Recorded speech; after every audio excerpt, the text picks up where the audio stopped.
This is November 8th, Tuesday, November 8th, and we are starting with the Equity and Student Achievement Committee of the Whole this evening.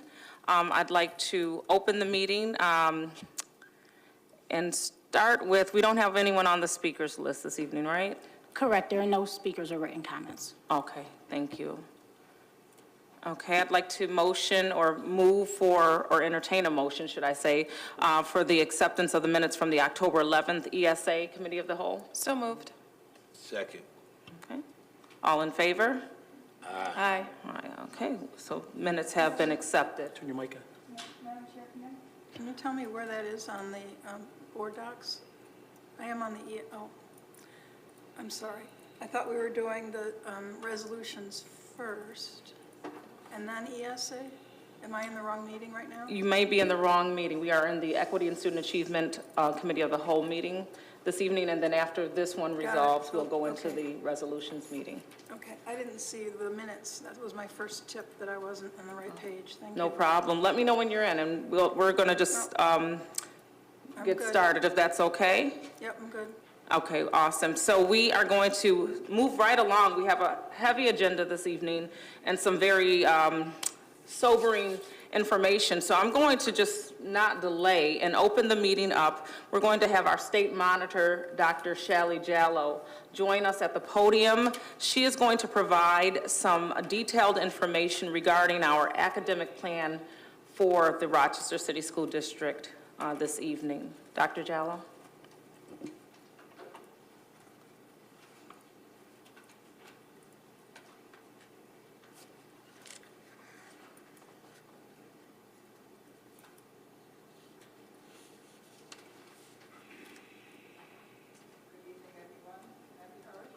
I don't, oh, let me fix it. Turn the mic on, yep.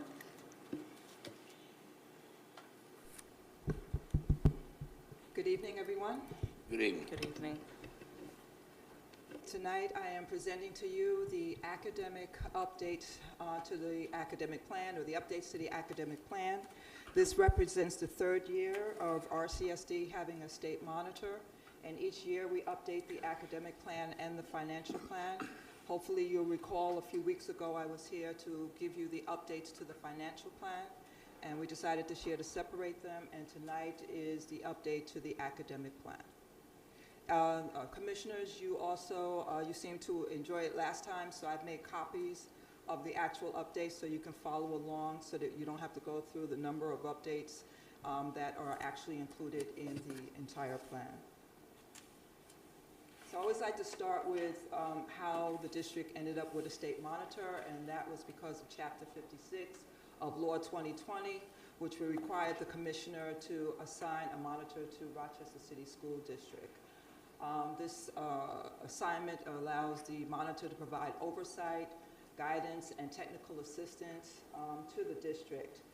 In addition to that, I serve in the capacity as a board member, ex officio member of the board. I also assist the board in adopting conflict of interest policy, which was done early on in my tenure.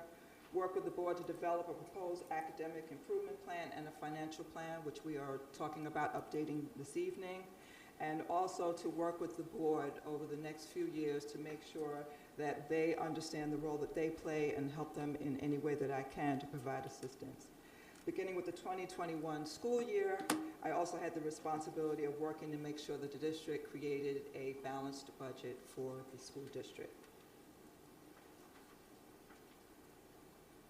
My responsibilities also include semi-annual reports, annual reports for both the academic, the fiscal, and the operational status of the district, assist with disputes and conflicts between the superintendent and the board, among board members, and authority to disapprove travel outside of the state of New York for the district.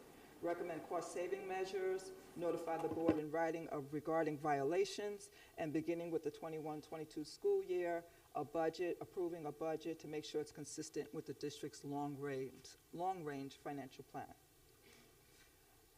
Now we get to some details. The academic plan. The academic plan actually has 5 tables: turnaround leadership, talent development, instructional transformation, culture shift, and systems, resources, and structures. This represents a framework that is a research-based framework for school and district turnaround.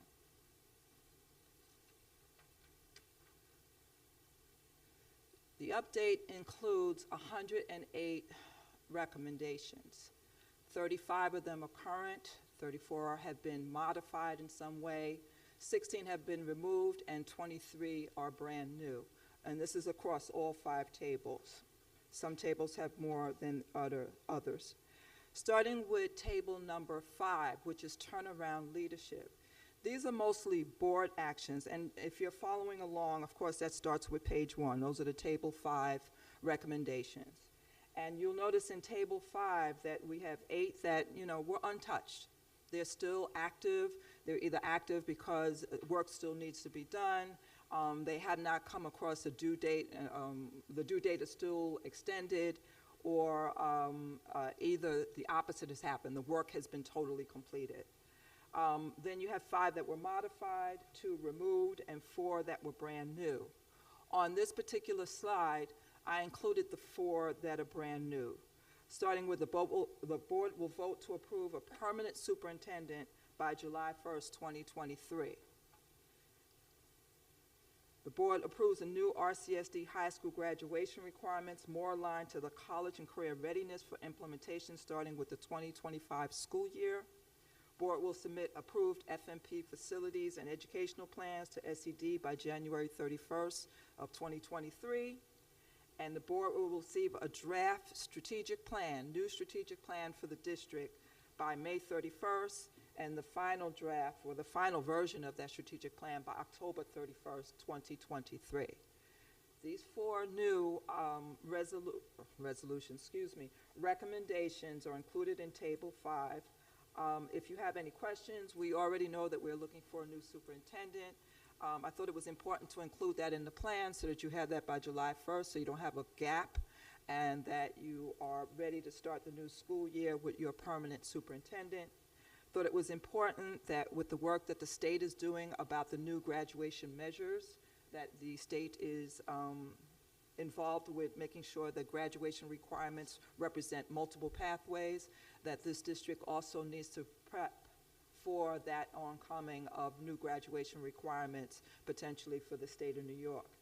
I also think that the district needs to increase the graduation requirements so that it's more in line with the college and career readiness demands of this location, locally and nationally, as well as internationally. The board will submit FMP facilities. This is a requirement of FMP. I thought it was important to repeat it again in the academic plan, especially the educational component of the FMP. Sometimes we get so involved with the facilities aspect of the FMP that we forget that we are updating these facilities to provide a quality education for our students. And then finally, the strategic plan that the district currently has is about to run out, so that I thought it was important that we make sure that we alert ourselves to the fact that a new strategic plan is needed because the one you currently have will end at the end of this school year. Any questions about Table 5?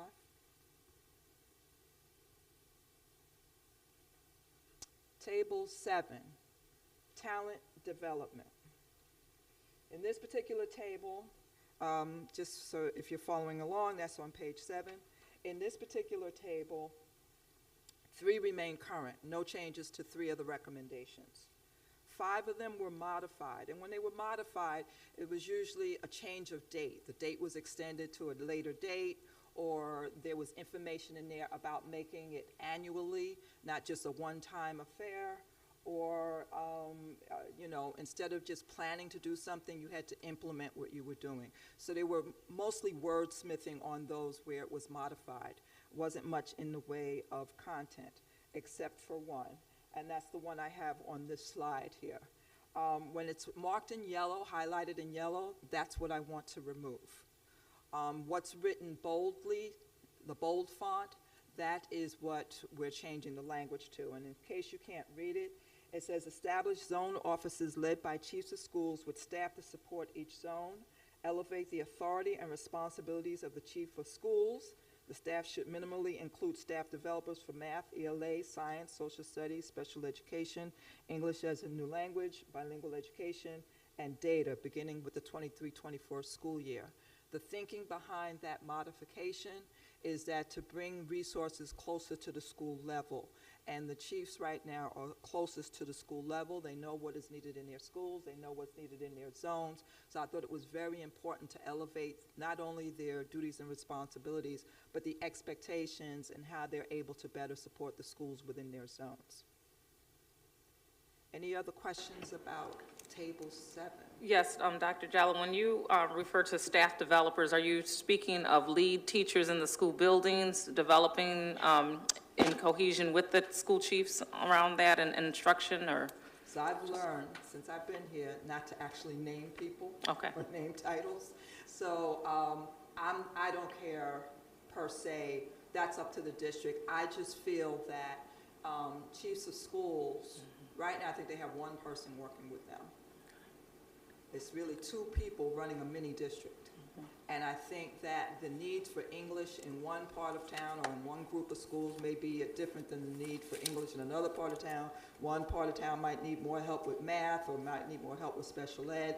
Only a chief can refine it to that level of specificity based on the schools in their zone, the principals in their zone. So I'm hoping that more can be pushed down closer to the schools in terms of resources. That's the attempt or the intention around this modification to this resolution. So that developer may or may not be in the school building, but preferably as close to the school building as possible. Closer to the school building as possible and adhering to what the chief and the principal school leaders of that zone have determined are the needs. Thank you.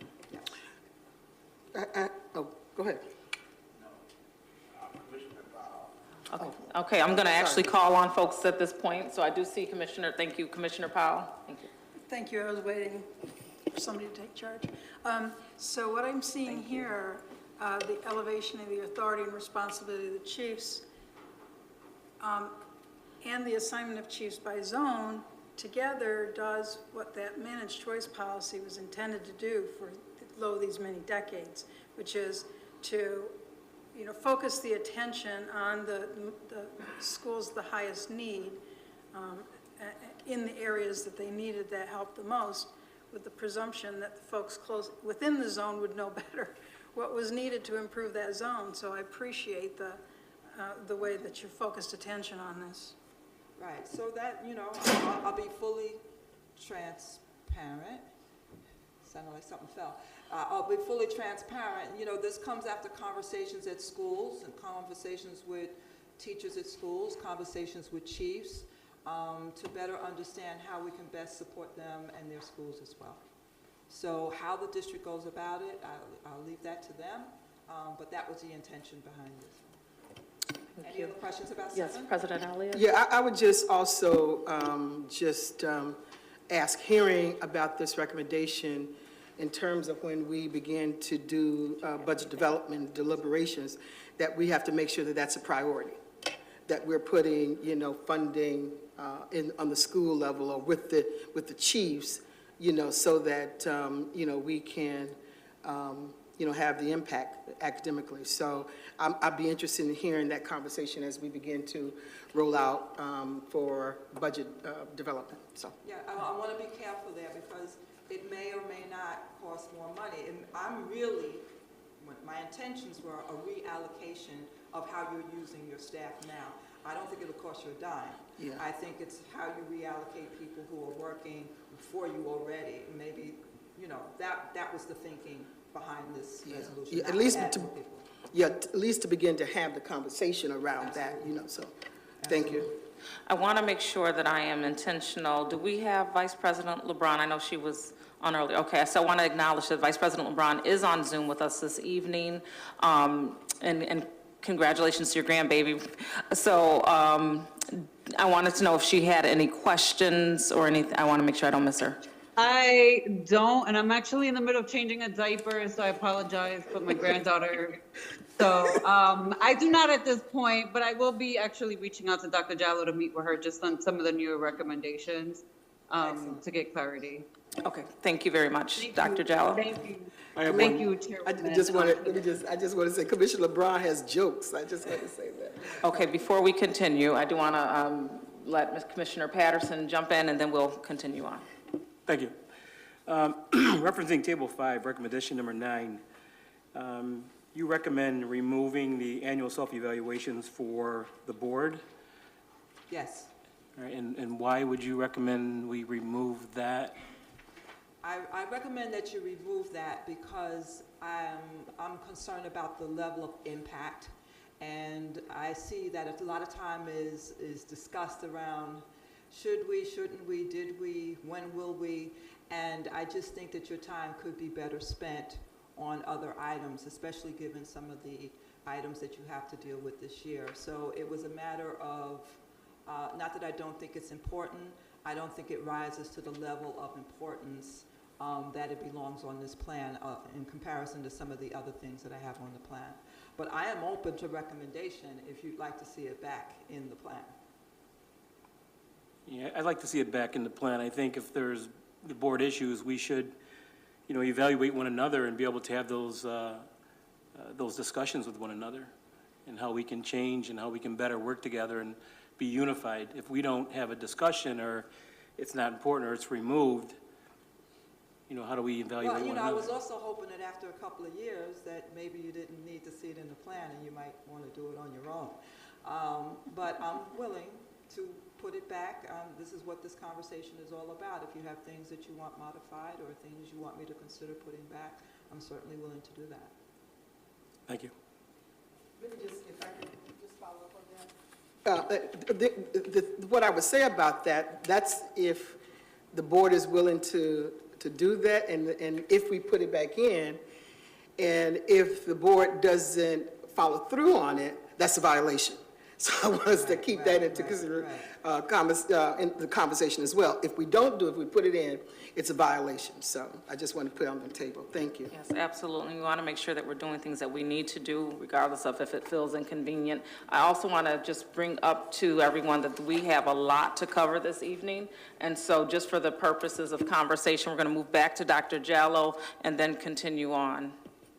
Okay, so the largest table in the academic plan is Table 9. And that probably makes sense to a lot of us because it's instructional transformation. So it deals a lot with the curriculum, instruction, professional development, et cetera. So that is the largest table. It has 12 that are current recommendations, 16 modified recommendations, 4 recommendations that I chose to remove, and 18 brand new recommendations in the area of instructional transformation. And depending on what the chair is asking for in the packet, starting on, I think, Table 9 starts around page 12. But if you're looking for all the new, I think it's important to pay attention to what the new recommendations are in Table 9. There are recommendations about grade 8 and 9, identifying research-based, evidence-based transition strategies. We have enough data to know that our 8th graders and our going to 9th grade are struggling with reading, with mathematics, with chronic absenteeism, with being able to pass their classes. We need specific strategies that we're using for those specific students so that they can be successful in 9th grade. We know that if you can pass out of 9th grade, you pass your courses in 9th grade, the likelihood of you graduating from high school increases significantly. Another recommendation from a colleague of yours was to create an undercredited lower classmen high school students, a program for those students. You now have data that shows that the number of students who are not earning credits at the rate that they are supposed to be is significant, and we do not have a program for those students so that they can accelerate those credits before they graduate from high school. I'm asking for a level of specificity and intentionality around those specific students who are 15, 16, 9th graders, 10th graders with less than 5 credits. We need a program for them, and that's what that recommendation is about. Summer school, I'm still unclear about the money that was spent for summer school. I'm unclear of the results for summer school, and so rather than complain about it, I'm asking for more detail.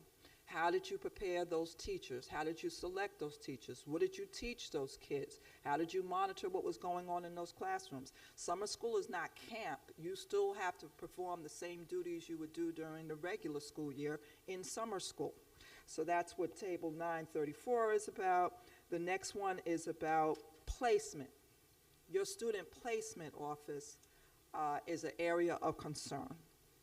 It's an area of concern because so many parties do placement work outside of the placement office. And so this is a problem that comes up when you're talking about special groups of students, when you're talking about special ed students, when you're talking about special programs. I'm suggesting if in fact you have a placement office, this is on page 30 if you're looking, if you have a placement office, then you have a placement office. That means everything comes through the placement office, not the placement office, this principal, this director, this chief, okay? So I'm suggesting that you pay closer attention to your placement office. It includes every and all schools and programs, and that the strategies, protocols, procedures in that office are student-friendly, family-friendly, and produce students to the best of the district's ability, placing students in the schools of their choice. Should I go on with the new ones, or is any that jump out? Because I could go on and on here.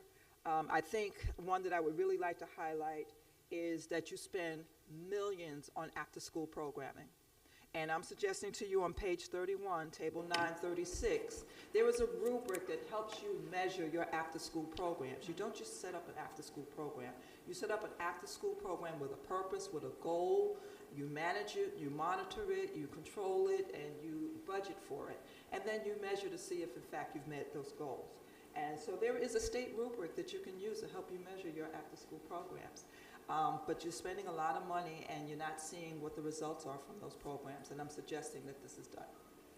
I did have something when I look at Table 30 and 31 in regards to that. So when we're talking about the after-school programming, and I agree that we do have to measure the impact of the program so that we don't have things that are just there because they sound good or feel good. And my concern is that some of our programming needs to be positioned to actually execute their programs. So we want to make, I think that's an internal process that we have to look at as far as MOAs and MOUs and having them in place so that the services can be rendered, because we're putting people at a disadvantage if they have a service to provide and then they're waiting on us to get them through. The other piece that I saw from Table 9, number 37, and it kind of correlates when you're referencing the early literacy piece. I tie that right into that transition piece too, because I'm thinking if we have students that are transitioning 8th into 9th grade, one of the issues is that when kids are in high school and things of that nature, they're not reading at grade level, many of our students, right? And so I'm happy to see this in here. So I put this in here for a few reasons. One of the reasons is this is a clear-cut, specific way to engage parents and to engage community members in helping young children learn how to read and how to write. There are many organizations out there that are willing and able and want to help, and this is a nice way to help where you'll get a great return for your effort.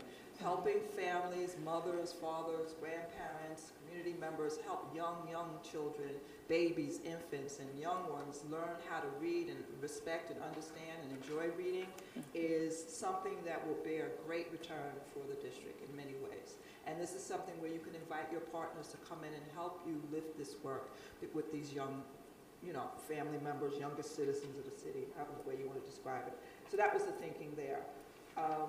And so, I won't read through all of them. I think that, paying attention to the graduation audit and being more deliberate around your receivership schools speaks to the remaining recommendations.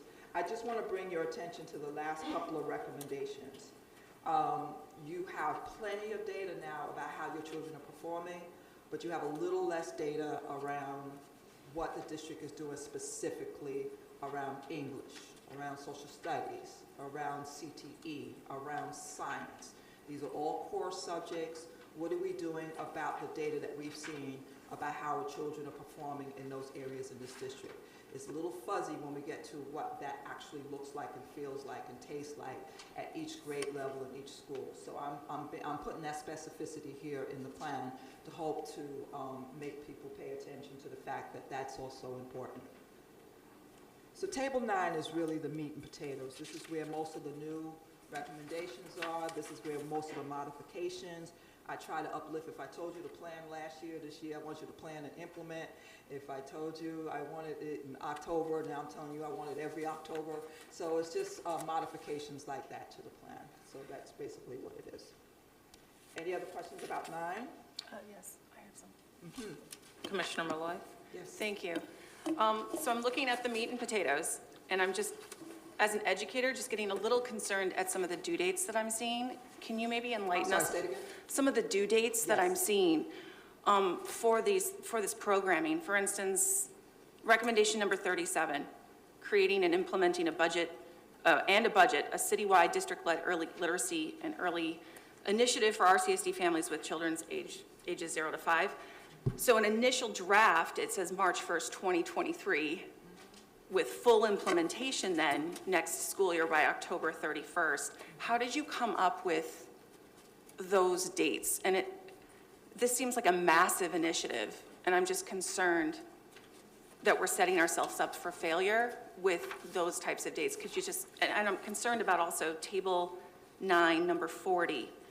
So beginning January 2023, providing that graduation audit and monthly updates in writing. What does that entail? So some of the dates are just concerning for me.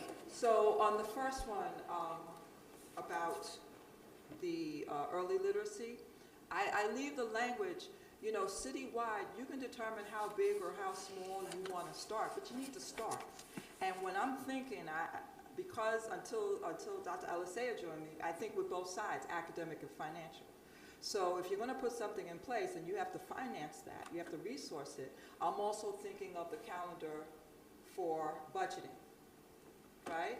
So if you have something planned, you have some sense of how much it's going to cost, so then you know that you need to put that in the budget between January and April if you know you're going to do it next year. If I tell you to plan it by September, the budget's already done, so I'm really, in essence, telling you the following September. Right? So I'm mindful of the budget calendar when I'm saying some of these things. So if you said that you were starting with 3 schools, or you were starting with 3 organizations, or you were only starting with, you know, infants or 3-year-olds, I don't care. But start with something with citywide that's going to impact the district and that's going to include different groups around the community to help you do it. I don't even say you have to lead it. Right? Because I'm sure there's some organizations that might want to lead it and have you partner with them as well. I leave that up to you.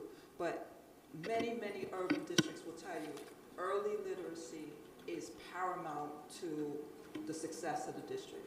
How you choose to do it is up to administration and up to you. But I do think it's important, so that's why I want to lift it. I want to just emphasize too that obviously that is of key importance for our district, so I'm not poo-pooing the idea. It's more, I'm just looking at the timeline, and such a massive initiative could take 2 or 3 years to fully develop and implement and then execute. Right. But it is a top priority, and we need to address it, I of also course. wear another hat, so I've been here 2 years, 2.5 years. So I'm like, you know, now, you know, when we're going to, Right, you know, thank we you. need to accelerate a little bit on a few of these things. Right? So, yeah, we have to definitely demonstrate what our priorities are, because historically, literacy, I don't know when or if we've ever had good rates. And so also, and I'm happy to hear that, you know, this is something that you're looking at as a phase-in, incremental, but have that plan, and it would be something that would apply continuous improvement potentially. It's up to administration. What I don't want to see, what I prefer not to see, is one school do it, or just 1 or 2 schools choose to do it. And it's not really a school, we're talking about young kids before they enter school. So it requires you to be engaging with families and organizations that deal with young, new families and younger children and infants. It might be a collaboration with hospitals. I don't know. I leave that to you, but you have to do something with early literacy.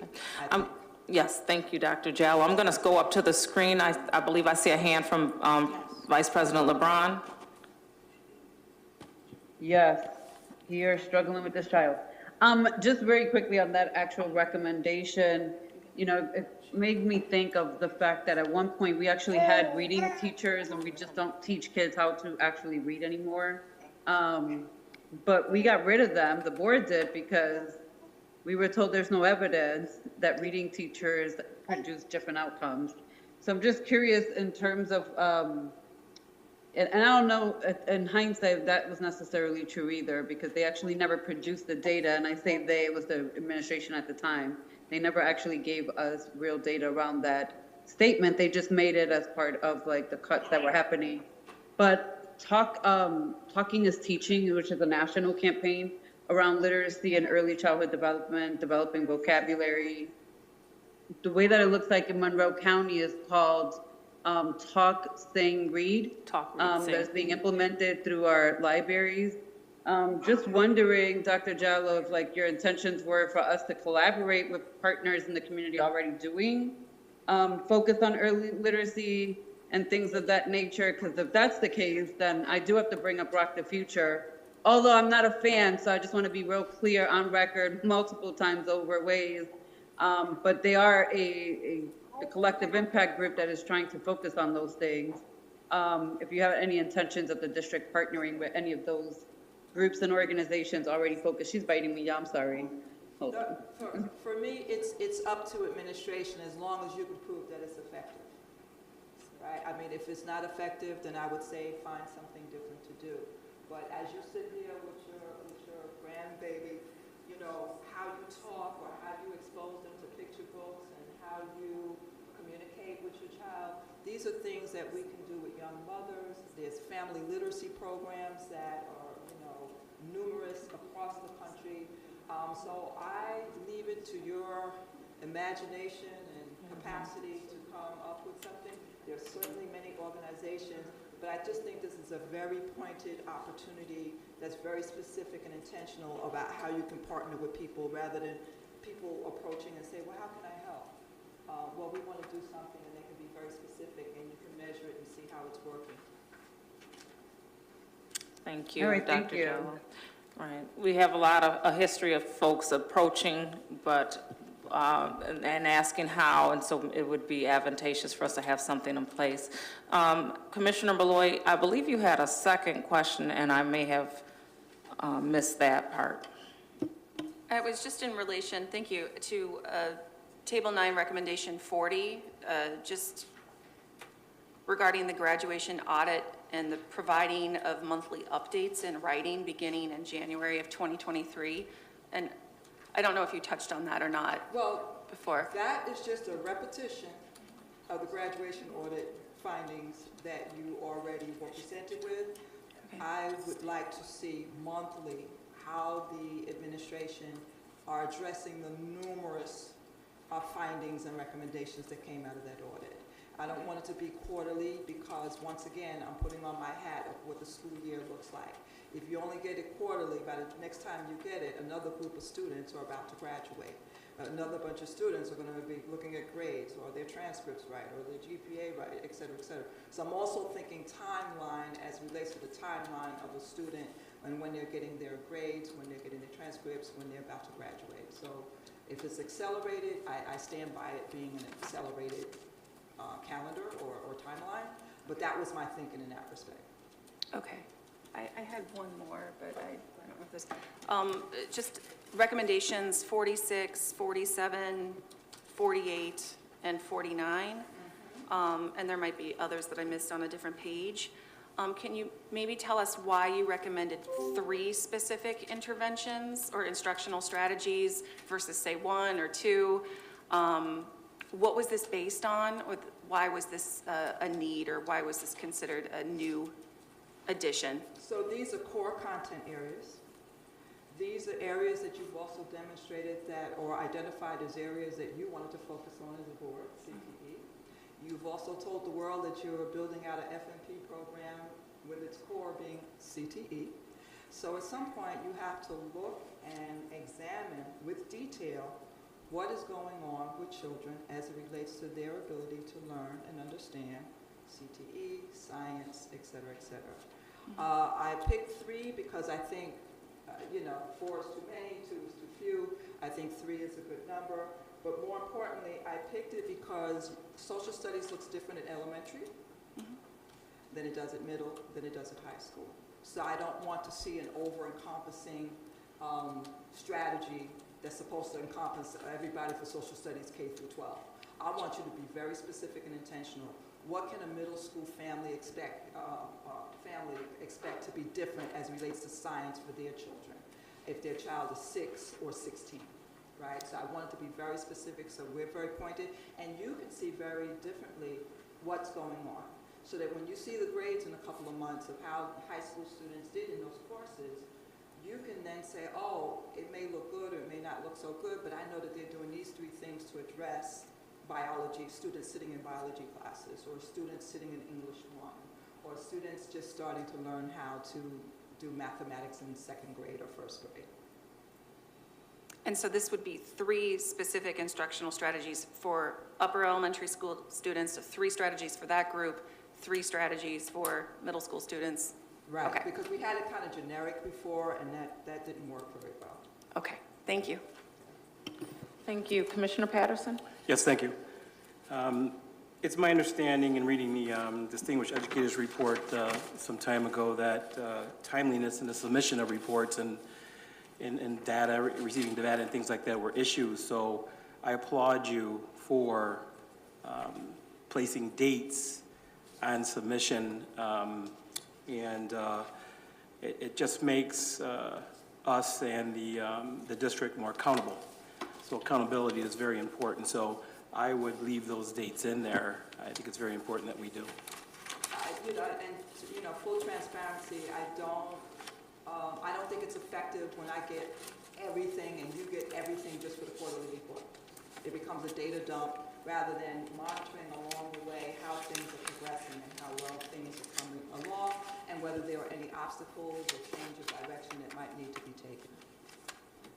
Thank you. No PowerPoint? We're good? Okay. So, I can go ahead? Okay, so the next slide is Table 11, Culture Shift, and Table 11 starts on page 33.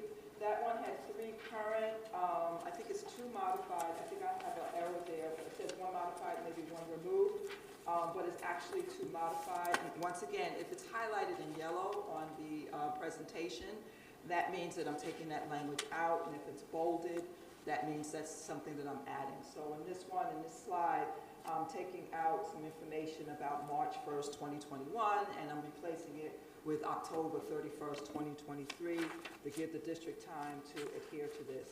This particular recommendation is about building up the PTA and PTOs at each building and making sure that they have access to the superintendent for conversation and exchange of information about what's happening in their schools, and then for the superintendent to also share with them what's happening at the district level. Any questions about 11? I'm trying to move along a little bit here. No? Okay. Table 13, not sure if you can see or not. Table 13 is the last table in the academic plan. It's system, resources, and structures. And I just wanted to bring your attention to, there were 9 current, 7 that were modified, 6 that were removed, and 1 new one. And on that slide, you see the one that's new. And it's about the idea of having what we call professional learning communities, and those are PLCs. And I'm suggesting that PLCs be part of the master schedules in our schools so that teachers have time to come together, collaborate about their lessons, collaborate about their teaching methods, collaborate about the data, maybe their iReady data, report card data, and how their students are doing. We have to create time and space for teachers to come together as professional learning communities and look at data and make adjustments to instruction as warranted by the needs of the students. Questions? Opening the floor for questions. I don't see any on Zoom. Okay, Steve. Commissioner Powell, did you have a? One last thing I wanted to just mention, violations. We have a group of violations that are currently on the books from the last year's midway last year from the academic and the financial plan. There were 7 academic and 3 financial that were approved by the commissioner. And as of today, I'm proposing 14 academic additional resolutions. Some of them are recommendations, some of them are repeats, and 5 financial. At this point, the next step is for the superintendent and myself to get together to resolve what the final number will be on the proposed violations. It's very important in year 3 that these violations are addressed. It's part of the plan, and if not addressed, it gives the commissioner leverage to come in and impose some restrictions, some financial restrictions on the district. So not that that should be the sole impetus for you to address what's in these plans and the violations, but I think it's an opportunity to just mention that so that people understand that this is very serious business, not just for the district, but specifically for the students. You know, all these recommendations are in here with the idea of improving the district so that the district is better able to respond to the educational needs of the students in this district. And so that's the main purpose. So if you were to look at the financial plan and the academic plan together, you know, if there were some parting words, it's that the district has to better utilize time, money, staff, and their data to improve not only financial outcomes, but the academic outcomes. And right now, we're a little bit struggling. There have been strides. I want to acknowledge the work that has been done, and the people have worked together to help me and help each other do the work, but we still have a lot of work to do, and it's clear when we look at some of our data that academics is still a great challenge for us. Okay? Thank you. Commissioner Powell? Yeah, I'm glad you clarified the violations part because it kind of segues in. On Table 5, Recommendation 4, you have an M at the very end of it. I think Right, that so means... that was lifted from last year's plan. So when you saw an N last year or a little M last year, that meant it was modified, it was new. So that was a key for me to know what was modified from last year. Right, so the language we see here is as it was modified last year, the last go-round. No, what you're seeing now in this chart before you, with whether it's yellow or whether it's bolded, is whether it is new or the chart should tell you whether it's new, removed, modified. So whatever you see now is present as of now, what I'm recommending for this coming school year. Right, so the third column does say current. There is an M in the text in column 2. But, so what I'm trying to get at is, I want to make sure I understand your intention here. It reads, the board shall incorporate racial and linguistic bias training into onboarding for new commissioners and professional development plan for all board commissioners. That's the same as it always was. Included in standard operating procedures for onboarding new board commissioners. And the last sentence, training will be conducted yearly by January 31st. When you write that's, okay, so yearly by January 31st, you mean specifically the racial and linguistic bias training, or do you mean generic board training by January 31st? No, that's the linguistic. And that's one of those recommendations that I think you as a board are working on to, I don't know, modify, or you're making a different recommendation, I'm not sure. So remember, this is a draft, so I'm waiting for feedback from you as to how you want to have it, but so that I can present tonight, I'm putting it as current. I didn't make a status, whether it's red, yellow, green, violation, whatever, because that's not really the purpose of tonight. But it's here, it's current, and the intention was the training around biases and so forth and so on. Right. Yeah. So understanding that we kind of bailed on that months and months and months ago, if we don't change the language, if we don't recommend changes of language to you, and we don't do the training by January 31st, it becomes a violation. Absolutely. We just ran out of time on that one, right? Okay. Are there any other questions on the dais? I don't see any online. Before we continue, I do want to acknowledge the slide went down. Did that transfer onto like folks that may be looking online, or were they still able to see the presentation? Okay, awesome, awesome. Dr. Jello, I want to thank you for presenting this evening. We have had conversations and preview meetings around this. One thing that we're trying to do here in the Equity and Student Achievement Committee is be very intentional about taking the recommendations, consideration of the violations, and all of these things that we just had lined out this evening, and making sure that we are keeping a pulse on that as we go through these particular meetings so that we can keep folks updated and ensure that we are being held accountable to what's expected of us. The other piece that I wanted to bring out from this conversation is this lifts very, very deeply how much we as a district, that includes the board, have to be better at becoming better community partners, because this lift is not something we will be able to do alone. And then finally, I do want to acknowledge that we, in light of this particular presentation, at the December ESA meeting, we have asked that the administration be prepared to present detailed understanding of how the violations will be addressed, specific with strategies, outcomes that are anticipated from the strategies, indicators, and how things will be measured to make sure we're on track. And we're also looking to understand what additional roadblocks may be in place and what support may be needed from the board. So we are looking forward to having that information come before us at the next ESA meeting. And the last thing that I will say before we move on with the next presentation, while it's still yet a little early in the evening, is I want to make sure that I lift the 2022 Family and Community Engagement Forum. This forum will take place on Saturday, November 19th from 11 a.m. to 2 p.m. at school number 12. Registration and Community Resource Fair will begin at 10:30 a.m. The purpose of this particular forum, the Family and Community Engagement Forum on November 19th at School 12, is to engage parents, students, and community stakeholders in a discussion on important topics that are currently impacting our district and community.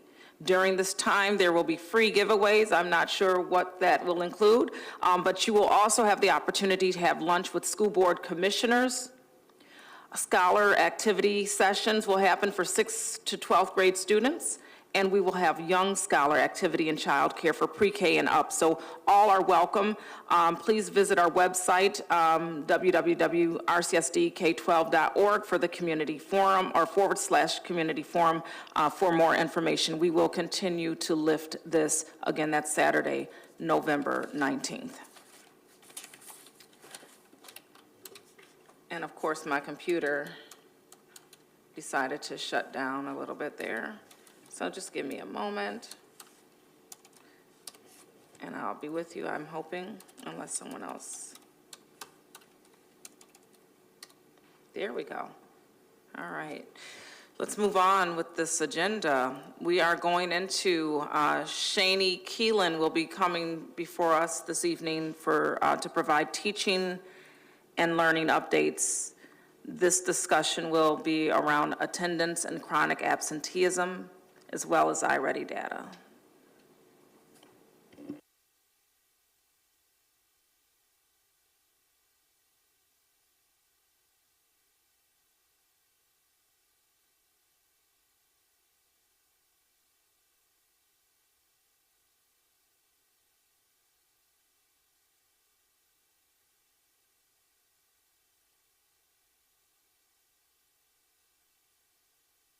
And try to turn the mic on. Is that better?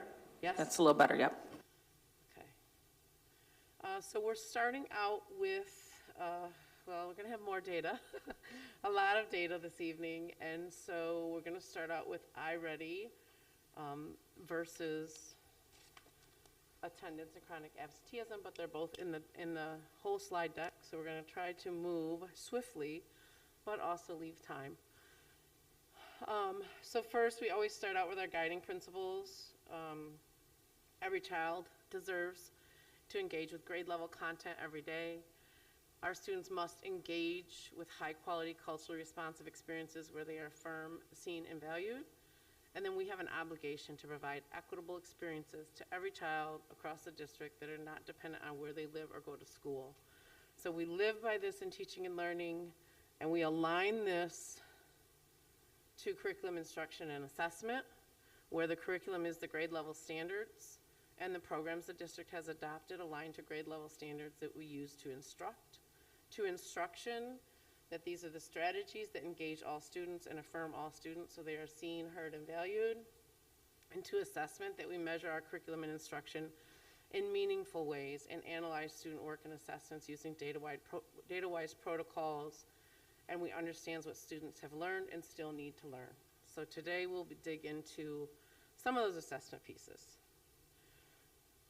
So I-Ready accomplishments. I-Ready, as a reminder, is our K-8 reading and math diagnostic that we give beginning of year, middle of year, end of year, that we started prior to me arriving in Rochester, but I believe we started last year in middle of year and gave middle of year and end of year. The board saw data end of year last year. I believe it was in the June presentation here, and then also August. So the data you're going to see today, the color bands are very similar to the board work session that you had in August around what I-Ready data looked like. Now, from August until today, November 8th, hasn't been a lot of instructional time. The beginning of the year assessment is the diagnostic students took and finished prior to, I believe the last date was October 7th. So it's been a month since the testing window closed. And so the instructional core of what students learned this school year really hasn't been a lot in comparison to what you saw in data in August. So the data will look similar in a lot of ways, but this data here shows 12,258 K-8 students took math. That was about 92%. 561 took Spanish math diagnostic. These are very key indicators, the 1% red rush flag and the 2% red rush flags in reading. That is a very good indicator that students took their time and they actually did their very best on the assessment. If we have a much higher percentage in a red rush flag or a yellow rush flag, it means that students rushed through, clicked through, and probably didn't take their intentional time on the assessment. 12,398 K-8 students took the Universal Screener Diagnostic in ELA. 1,014 kindergartners took it in math, and 997 in reading. It was not mandatory for kindergarten, although most of our students did take it. All students in kinder get aligned to their path in their diagnostic without having to take the assessment. 1,081 kindergarten students already using our instruction, and those who did not test are using the direct My Path, even though they have not taken the diagnostic yet. Next page of accomplishments. We had a summer learning series where we invited staff to come in and get training around I-Ready and all the tools and accessories with it that can help them in their instruction, and 183 educators attended that this summer. There's a full collaboration and support with our multi-tier systems of support. So, once we have data, what does that look like in tier 2, tier 3 instruction? As we still continue to build the core, right? The most important thing is that we're building good core first instruction. And that's the next bullet, focusing on tier 1 instruction, getting all students to access grade level instruction. 10,070 students have already started using personalized instruction. And then 316 students have already completed the Spanish personalized instruction lessons out of 561 total students. So I-Ready, this is overall fall for reading. I'll direct you to the right-hand column. That's district.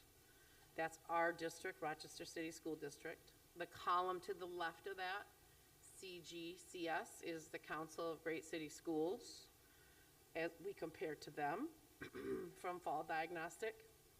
The next column over is a comparison of all students who take this assessment nationwide in fall diagnostic. The far left column is the column that shows national norms pre-COVID. So that is overall, all students who took the assessment for fall. So you can see 8% are green, early on grade or mid on grade or above, 28% one grade level below, and then we still have 22% two grade levels below, and 41% 3+ grade levels below. The 28% is in the yellow is the other folk, talk about this is a area of students haven't been instructed yet in that grade level. So that 28% very well may move and push up to green. And the whole goal really is that the reds are pushing to yellow and the yellows are pushing to green as we progress throughout the year for the middle of the year and end of year assessment. So as we move forward, I'm going to go flashing through probably a little quicker than you might be used to. I have this cut a few ways: by grade level, by race, by ethnicity, by L population, and by students with disability. As we look at these charts by grade, the 4 columns on the left is kinder, the 4 in the middle is first grade, and the 4 on the right is second. We have this all the way up through 8th grade. But what I really would like you to look at is highlight how the colors shift as we move forward and progress up through the grade levels. And you'll see this happening both on the reading and the math. So this is 3rd, 4th, 5th. And then 6, 7, 8.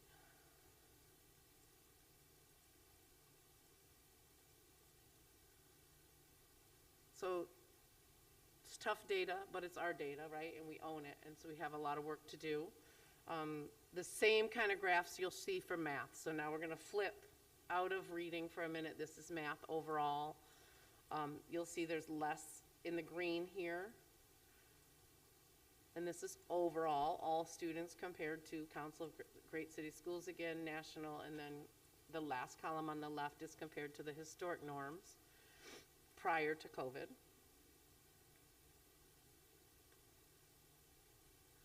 By grade level, again, you'll start here with kinder first, second. And as we move up through the grade levels, you'll see how those color bands shift. And not the way we want them to right now. So we want them to shift the other way. So we see a lot more green and a lot more yellow and a lot less red.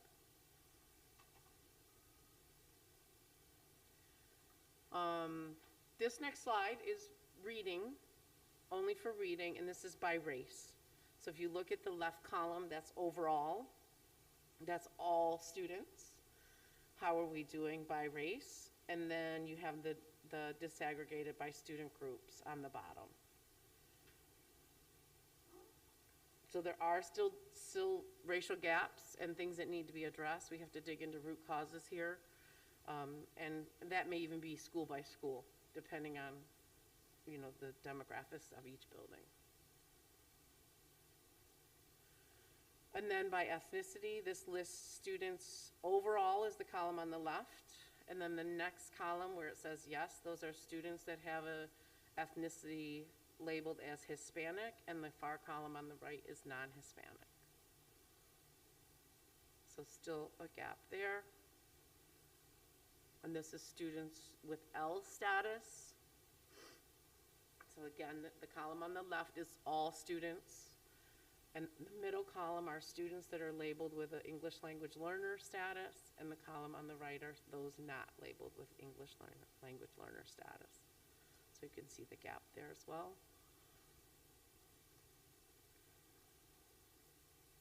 And this is reading for students with disabilities. So this gap is a little bit larger. This is also something that we're addressing through other areas and corrective action plan, consent decree. So overall is on the left, all students, and then those who have a student with disability is the middle column, and the right column are those students who do not have disabilities, proficiency rates. You'll see this same breakdown in math. This is the breakdown by race for mathematics. They're the same column charts. The overall is on the left. And then you'll see the race disaggregation on the bottom.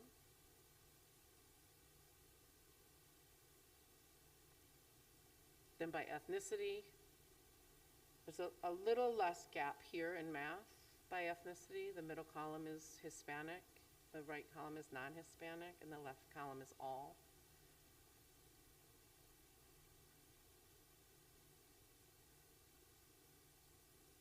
And this is students who are students that are English language learners. All students on left again. English language learners are middle column.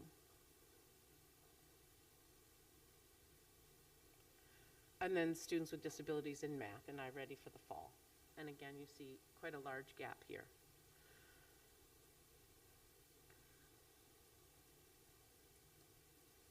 So this next slide is a little bit different and maybe one that you haven't seen yet. There's iStation, which is a Spanish language development adaptive reading test that we give K-5. This is something that we've started to give to address Part 154, where we assess students in their home language. And this shows our students. On the right-hand column is the district, all students who took the assessment. And then you'll see, starting from the left-hand side, it goes kindergarten, grade 1, grade 2, grade 3, grade 4, grade 5, across. Kindergarten students don't take this assessment as they're still learning language, right? So they're not taking this assessment. This is assessment in schools 9, 12, 17, 22, 28, and 23. I'm sorry, 28, 33, and 35. It's also given to students in grades 3 through 5 who are never English language learners, never ELs. Those are students who are in a two-way dual language program that would be traditionally an English-speaking student that's learning Spanish. So we give it to them to see how they're learning Spanish and how they're progressing in Spanish proficiency in grades 3 through 5. And that's at school 12, 17, and 33.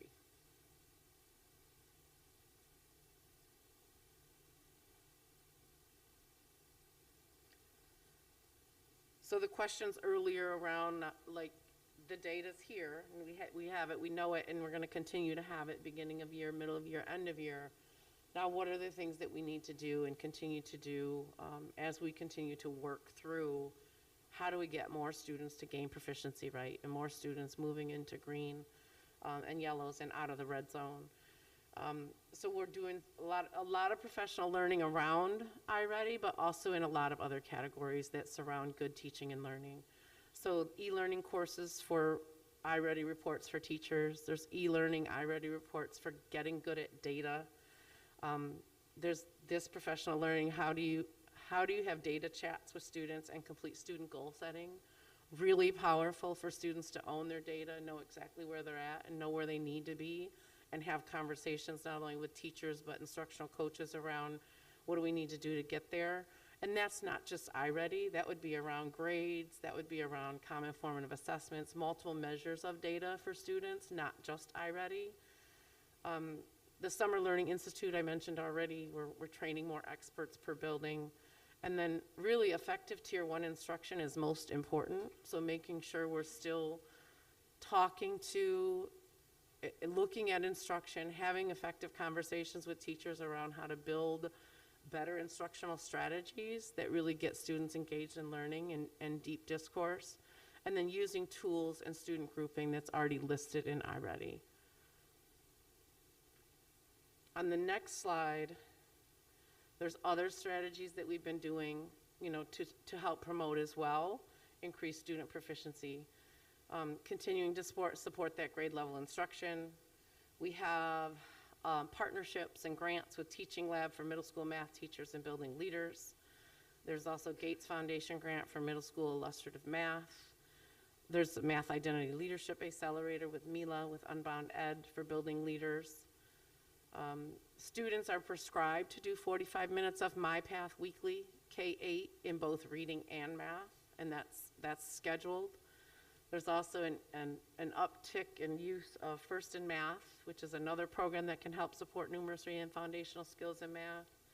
After-school Saturday programs. We also have started letters training this year, which is really on the science of reading for all K-3 teachers and bilingual teachers and students with disability teachers as well, so that teachers in K-3 are learning how to teach reading better using the science of reading. So that's key. We have literacy and math leaders that come out every month for training and learn how to help implement and get better at the work that they're doing within our curriculum and instruction. And then really pushing forward with the data analysis piece and trying to get professional learning collaborations together to really analyze student work and understand what students know and what they still need to learn. So that summarizes iReady for now. The next slide moves us into attendance and Okay. chronic absenteeism. So I don't know if you want to pause Yeah, I do. there and take some questions. Yes. So I'm going to pause here so that we can lift any questions top of mind regarding the iReady data that we saw. Commissioner, or President Elliott. I wasn't sure if you were going to start and then come down, so I just want to make sure that, you know, we've got these presentations, but we really are executing, and that, you know, we're implementing this information. And so these strategies and to, you know, just to make sure if we are, if we believe that this data can help us, and that if we're executing it from central office level, it's just going to be important that we continue to make sure that, you know, our buildings understand this, and that, you know, there's this partnership that they really understand it, and that we are able to get results. You know, I've been here a long time, and, you know, I see really nice presentations, but something happens from when it leaves here to when, you know, we're talking about it going into our buildings. And so there's got to be a strategy to execute, to make sure that we're getting the kind of results, and that also that we're, you know, implementing with fidelity, that I don't have any problem in terms of I don't have any issue with you all wanting to or desiring to have it implemented with fidelity, but that means that in the execution, you got to make sure that it's being executed correctly within the school. So I just want to put that out there, that we got to do the execution correctly if we want to get the results. Thank you. Commissioner Patterson? Yes, thank you. Relative to screen, I think it was number 4, the question that I had was how many students did not participate? And the ones that did not participate, what are we doing going forward to make sure that they do participate in the testing? So I can tell you, of the 12,258 that took it in math, there was a total rostered of 13,360. So 92 roughly percent took the assessment. Algebra 1 students don't take the assessment because they take other assessments and they're not included, as well as NISA students are not included and rostered in this. So some students are not included. About the same percent was for reading. I believe it was 12,398 students took the assessment out of 13,587. K-2 Ls in bilingual programs do not take the reading assessment for iReady. They take iStation. And then again, NISA students were not rostered. So that was a 91%. So 91, 95, the state on their tests and assessments want 95% of student participation. So we're pretty close. This is much better, I think, than we had a participation rate in the fall. I mean, not in the fall, but in the spring and winter when we first started. Obviously, the goal is 100. We want all students to take it so we can figure out where they're at and how to support them. But they will still be able to take it, and they can still get into my path and start their own path in their learning. So a student who didn't take it in the window can still get, you know, the diagnostic turned on to take the assessment. For example, if a student registers today and they're going to school 12, we can get the diagnostic put on for them so they can take it and we know where they're at. Thank you. Thank you for that, and I do want to, and Commissioner Adams, I do see your hand, I'm going to get to you, and then I'm going to move up to the screen, because it looks like I see a hand on the screen as well. I do want to acknowledge that as we look at these colors that we saw, this rainbow of red, yellow, and green as a dashboard, the dark red, I want to emphasize, indicates 3 levels or more below grade level, which is, this translates not into percentages, this translates into actual babies, children, students. These are people in our community, and these are the young people that we are supposed to be educating.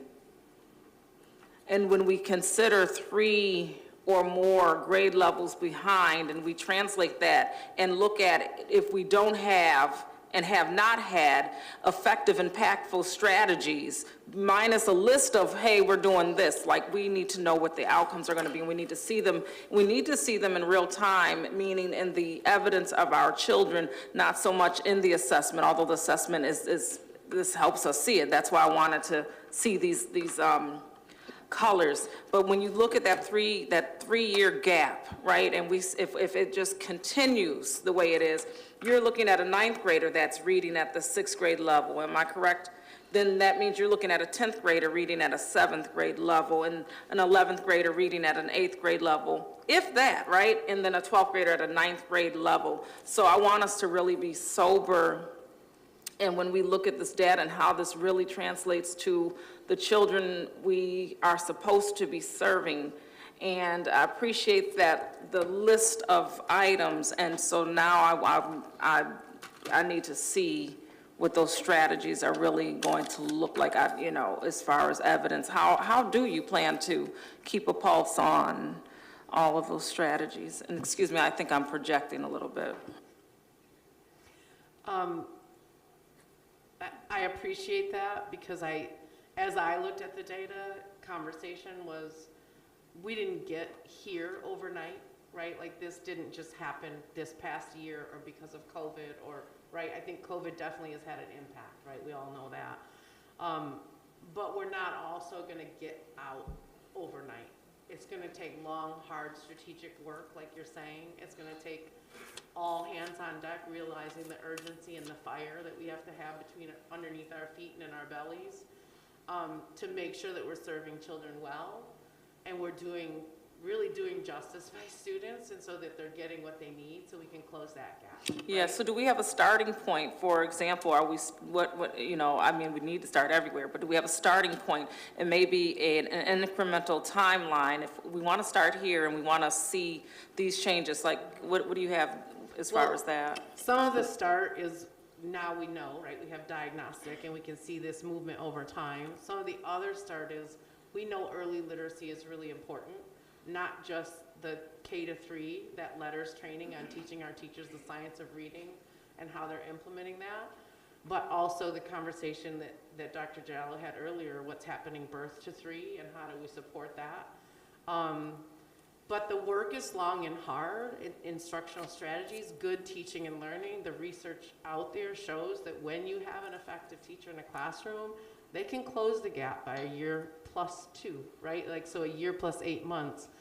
And that happens when you have an effective teacher. So it's us being really strategic around how are we ensuring that there's an effective teacher in every classroom, and that we're making sure we're giving the coaching and support and guidance to folks when they're not there yet, and so that we continue to grow people to get there, right? We have a crisis in teacher shortage already around the nation, and so we're not going to get new teachers, right?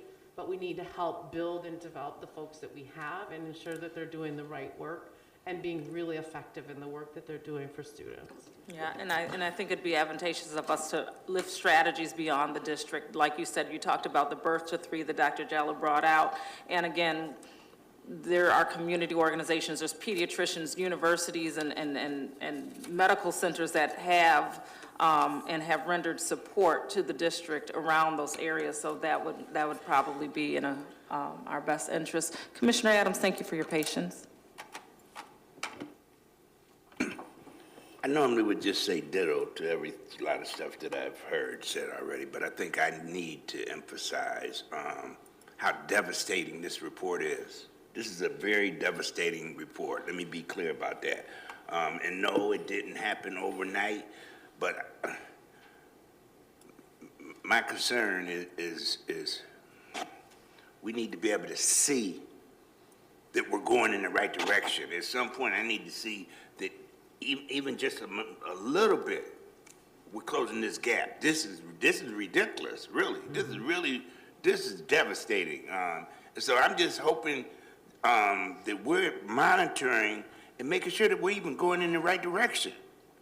And that's all I have, because, like I said, ditto for a lot of stuff. Commissioner? Before we move on, I want to grab the screen. I see a hand with Vice President LeBron. Yeah, thank you. I just, so I want to agree with the sentiment shared by Commissioner Adams in terms of like the outcomes, but, and I've said this before on record, and I just want to repeat it again. Nobody has been able to ever share with me a point in time in this district when kids were reading at grade level and doing math at grade level, whatever that measurement of grade level was, because it's changed multiple times over and over and over and over from the state level. Nobody's been able to articulate that. And I bring that up because back when we were renaming School 3 to Dr. Alice Holloway Young, she ended up sending me a copy of her book. And just reading her book and her being one of the founders of Urban Suburban, I think that was kind of one of her points, was having kids be exposed to grade level versus never being at grade level. And that was back in the 60s. So I'm just curious about that. But I do want to point out in my question around your iReady data is iReady available in multiple languages for students to take it? And if it's not, how are we assessing our ELL population to determine where they're at for reading and math levels at their language, right? Because if you're measuring them in another language, they're going to be low, or a language that they haven't mastered or fully comprehended yet. So what is being utilized for ELL students for assessing them and then putting them on track as well? So the iStation is one piece, but that's Spanish for Spanish dominant. Other students who are newcomers who don't take New York State assessment, they're also not taking iReady at this point. And so they're not being penalized, let's say, for not learning language yet. I would say students that are still learning English proficiency probably is still very difficult, right, for them to jump in and see, but it helps us get a dipstick and a diagnostic of where they're at in their literacy skills, and it puts them on their path so we know how to support them in gaining their English proficiency. And Last Links. Okay, but, Last Links is the other assessment that we use. The Last Links I know, but I wasn't aware if Last Links comes in like Arabic, Swahili, Burmese. No. In those languages. And I'm glad you mentioned that newcomers don't necessarily have to take state exams, so perhaps they're not taking iReady. But the state's expectation of kids like in a year or 2 years, when they're learning a brand new language, which is English, which is a difficult language to learn, that we're throwing them in an assessment, not in their language, to measure their reading comprehension in a language that they haven't mastered yet. And it's difficult for adults, right? If English is, and let me just, in full transparency, English is technically my second language. It's just that, you know, I grew up immersed in both languages, but learned Spanish before I learned English. And so I went to school knowing some English, but really mastering it through education, more so than my family. That's what I'll say. But just wondering like how that looks like for a student who maybe is just coming out of a newcomer status, but is still learning English, and what that looks like for them. And if there's a way to segregate that data, I just have to be honest, like you're telling me you're assessing kids who are just learning English, have not mastered it, to see where their reading comprehension and math level is at for English, when they haven't mastered the language, I don't necessarily feel confident that that correlates back to their proficiency if English was their master language. And I'm just speaking for ELL students. I want to be clear that I can decipher that these numbers remain these numbers, and this is the data for English speaking students, but just wondering how we accurately measuring ELL students who have not mastered English as the language. Right. So the students, once they do take the assessment, it does give us more than just reading comprehension. It will give us their phonics, phonemic awareness, fluency, vocabulary. So it gives us different entry points with different students to know exactly where they're at and what they need. So that is more helpful than just a reading comprehension piece. But also school teams are working intensely in their MTSS process to identify what students need, right? So they have this data point, they have grades, they have attendance, behavior, they have their CFA data, they have multiple points of measure, qualitative data from the teachers and what's happening in the classroom, formative assessments, to really make assessments on how students are progressing. And those would probably be much more relevant and specific to students that you're referring to.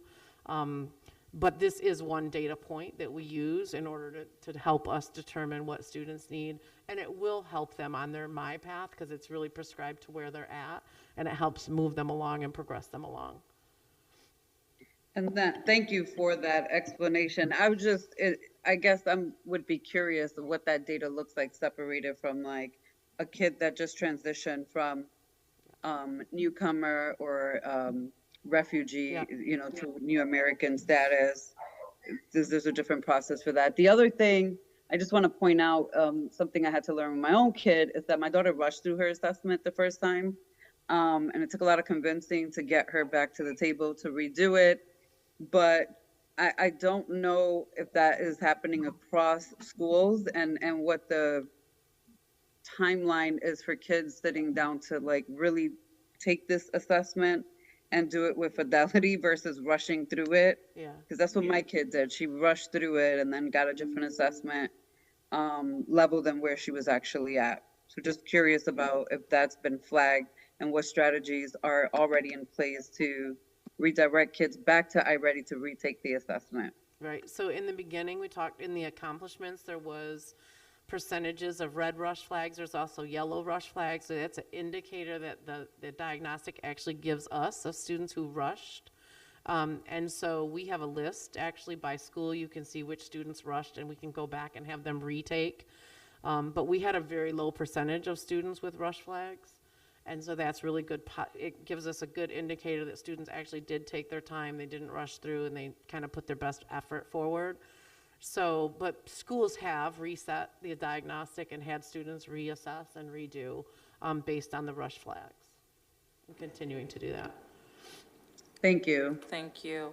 And you know what, I love that we're disaggregating on this level because this drives that conversation right there. And that's extremely important. I think I saw a hand from Commissioner Malloy. Thank you. Thank you so much for your presentation, and I have to say I love Gleam. I love the idea that all of our students have access to grade level material, that it's engaging, affirming, meaningful. Love that. These are sobering numbers, obviously, and it's something that we have to keep on the forefront and stay on top of. I think my main concern is that I want to see how this data, how do we get parents involved in the use of this data? What is the capability of iReady to engage parents so that we're helping parents assess their kids and reinforce things at home to help our teachers, right? And then just reinforce, so the parents have an understanding of where their students are at and then strategies that they can reinforce at home to help their students make progress or their children make progress. Yeah. There's parent reports, just like NWA MAP had parent reports. This has parent reports as well. Schools are also getting ready for conferences, and so having conversations with parents around what the data actually means for their child and what they can actually do. I think it's really important that students are able to access this at home and that parents know they can. And I think the best thing is for parents to actually watch their students as they do it when they're in My Path, to actually see what the program's doing.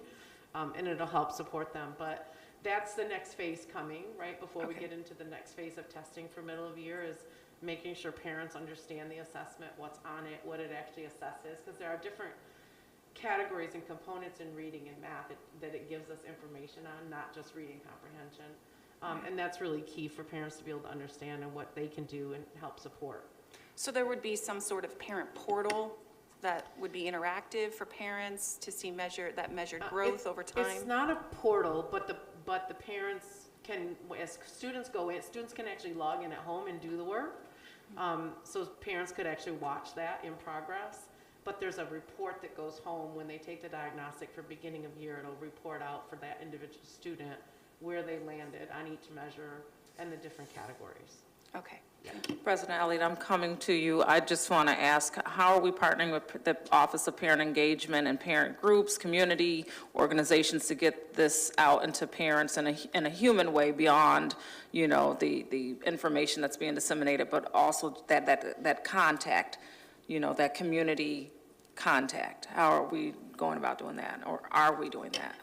Yeah, so we're working on teaming as a partnership. We've been working with the MTSS department, reading and math, and then special education, bilingual education, and bringing in what's that next layer and what do we need to do not only for our staff in buildings to help continually improve, but what does that outreach look like? And so then that's when the Office of Parent Engagement comes in and different folks to try to really determine that. So we're in the beginning phases of that, but that is definitely a need and a conversation of like, now, how do we spread this out and get more support to help us lift this work? Perfect. I can't wait to see that plan. And so, President Elliott, I appreciate your patience. Thank you. So just a couple of things. One is, and I'll just piggyback on what Chairman Simmons said with regard to parent involvement. I would offer, because I've had some conversation already with the superintendent around the Office of Parent Engagement, and I think that that office can be more involved to help us to carry our message to our parents. And but they're not going to need the end user message. They're going to need to be involved so that they can really, that the strategies that we're trying to engage in, the office is able to take that message in a real way. So I don't see them as being the end user. They got to know too. They've got to know what's going on so that they can explain it to our parents. And so, and I'm going to be talking about that more. I just think that we know the information as professionals, but we have not communicated that information in a way in which our parents can really be true partners with with their children's education. And we've got to do a better job of that. But what I would say is just to try to be encouraging to you all. You know, when this information was first presented to us, you know, back at a retreat, and many of you know it broke my heart when I saw it, because I was devastated by just where we are, and just in terms of how we're positioned in the nation. We're horrible. And so to have this data tool to be able to really lay out the data for us, because since I've been here, I've not seen data laid out the way in which Dr. Black laid it out for us in a retreat. And so it's good to know, even though it's difficult, it's very difficult, seeing this information. It's heartbreaking, but we're at a point where we know it now, and then we can move out and really begin to address the issues. But, and if you can't, you know, I'm not one really to be data-driven, but data-informed. And if you don't know the data, you really can't, you know, go in a direction in which we're going to have the kind of achievement that we want to. So while this is, you know, it's just really heartbreaking, at least we're getting ready to move into a direction that's going to change this trajectory in education. So thank you. Thank you, Dr. Black. Okay, I do not see any other hands, and Shani, we can go right on into the Office of Attendance. Chronic absenteeism, that's the topic, correct? Yes, and something's wrong with is it working?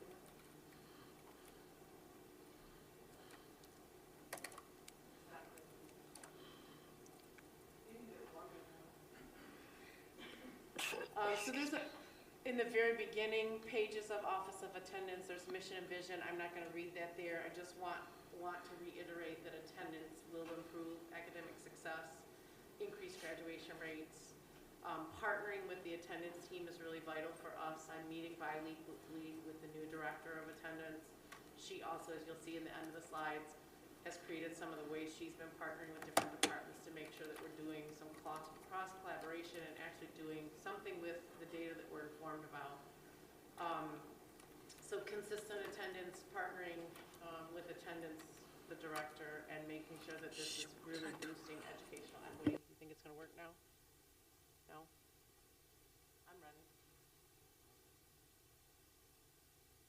I have it on my screen too, but I have it here, but it's not up there.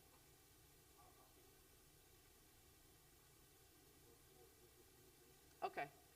So the key objectives and priorities of the attendance office is maintaining contact, building relationships, identifying prior chronic absences, and then making sure daily attendance is monitored regularly. My clicker's not working. If you're all good, I'll continue.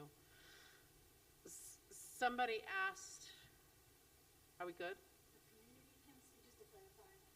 It's not on the screen up here for Commissioner to see, but the community can see from my screen share. Okay, and you all have it on your screen as well, okay. So the definitions for attendance, average daily attendance, that's a percentage of enrolled students who attend school each day. Chronic absence is a student who's missing 10% or more of school over the course of an academic year for any reason. So this is calculated when we pull the attendance. So if we've had 30 days of school and students have missed 3 days, they're in that chronic absentee. Severe chronic is missing 20% or more of the school year, approximately 2 months, and then satisfactory attendance is missing 5% or less over the course of an academic year. So kind of relates to this. If you're chronic absenteeism, you've missed 18 days of school. If you're severely chronic, you've missed 36 in a full school year, right, in a full 180 days. And if you have satisfactory attendance, you've missed 9 or less. So that equates typically to like 1 day a month, almost 2 days a month for chronic, and if you're severe, you're like 3 days a month or more. And so that severely impacts, right? Because every time a student is out, they're behind from what they missed out on yesterday. Every other student is continuing to move forward, and they're like trying to figure out where they're at. So at a glance, these two charts on the next sheet shows that as of the date this was pulled, last date was the 25th of October. From the beginning of the year to the 25th of October, we were at 82.2%. I believe the board goal is 85%. And so that's just two different ways to look at it. The chart on the right is this year compared to last year. So the red is the fiscal year FY23, and the blue is FY22. This is a 5-year trend. And so, you know, before, you can see pre-COVID, 86%, it looks like a little above 86 in 18, 19, 19, 20. And then in 2021, it dipped a little bit down to 84. And then 21, 22 was really low, down to 76, 77, which probably was a lot attributed to COVID and people being out for COVID and people having to isolate and all the things that we had to do for COVID. And now we're back up to about 82 with a goal of 85. This, before we start here, I know this slide is like devastating to look at. So I just want to call out, yes, 9th grade looks severely low, and I'm going to explain that a little bit. One, if you look at the scale on the left, the scale only moves 3 points as you go up and down. So between the 9th grade, there's a 71%, 10th grade is 78, so it's only 6% different, even though it looks like a huge gap. The 8th grade's at an 85. Not that it's still something we want to celebrate, I'm not saying that. What I found out, because I was wondering, is that a true cohort of our incoming freshmen 2022, or is this any student who has less than 5 credits?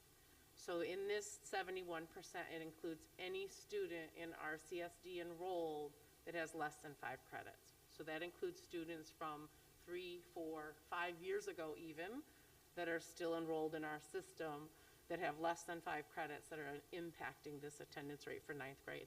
The ninth grade attendance rate for our true ninth grade cohort, freshmen that started in ninth grade in the fall of 2022, is 81.08%. So I just wanted to put that out there. I was gonna change the scale and all the things, but just wanted to make sure I had the data for you so you could address that. Or so your questions would be answered a little bit more. This next slide shows by demographic attendance rates. You can see the lows and highs. And then by gender, not a lot of difference there by gender. And then this is by school configuration. So the next chart will show you by school configuration. 13 of 20 of the schools that are K-6 configuration are meeting the 85% target that the board set. So that's good news. And then obviously we have some schools there we want to boost things up. The schools with the K-8 configuration, 8 of 10 of those schools are meeting the board goal of 85%. And then the 7th and 8th grade configuration, only 1 of those schools is meeting, and that's East Lower, is meeting the board goal of 85%. And then secondary schools, you'll see SOTA, School Without Walls, and World of Inquiry School are meeting the board goal of 85%. And then it's listed by program school, just so you have the information and data by attendance for program schools. You see some program schools that are very high. RIA has a 90%. Youth and Justice is very high.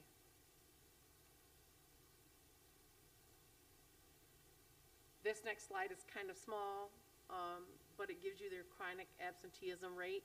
This is the percent of students in that building that are already at 10% or more of missed instructional days. So as of the date of October 25th. So attendance teams that are meeting weekly are working diligently to find out what's happening with the students, what supports do they need, what are the barriers. The new attendance director is having conversations and reaching out and trying to get some communication out, what else needs to happen. I will say, through the work in the community learning walks and the information principals share with us, we see a lot of work here. They always share their attendance data and chronic absenteeism, and they share the work of their attendance teams, and they are doing a lot of work from like door hanging things. They go out and hang on parents' doors, to phone calls, to postcards they're mailing out. And we see a lot of that as we've gone out on the community learning walk, so we're learning a lot of that information as well. This is secondary. The next slide is secondary chronic absenteeism. Again, this is the percent of students who've missed 10% or more of school as of October 25th.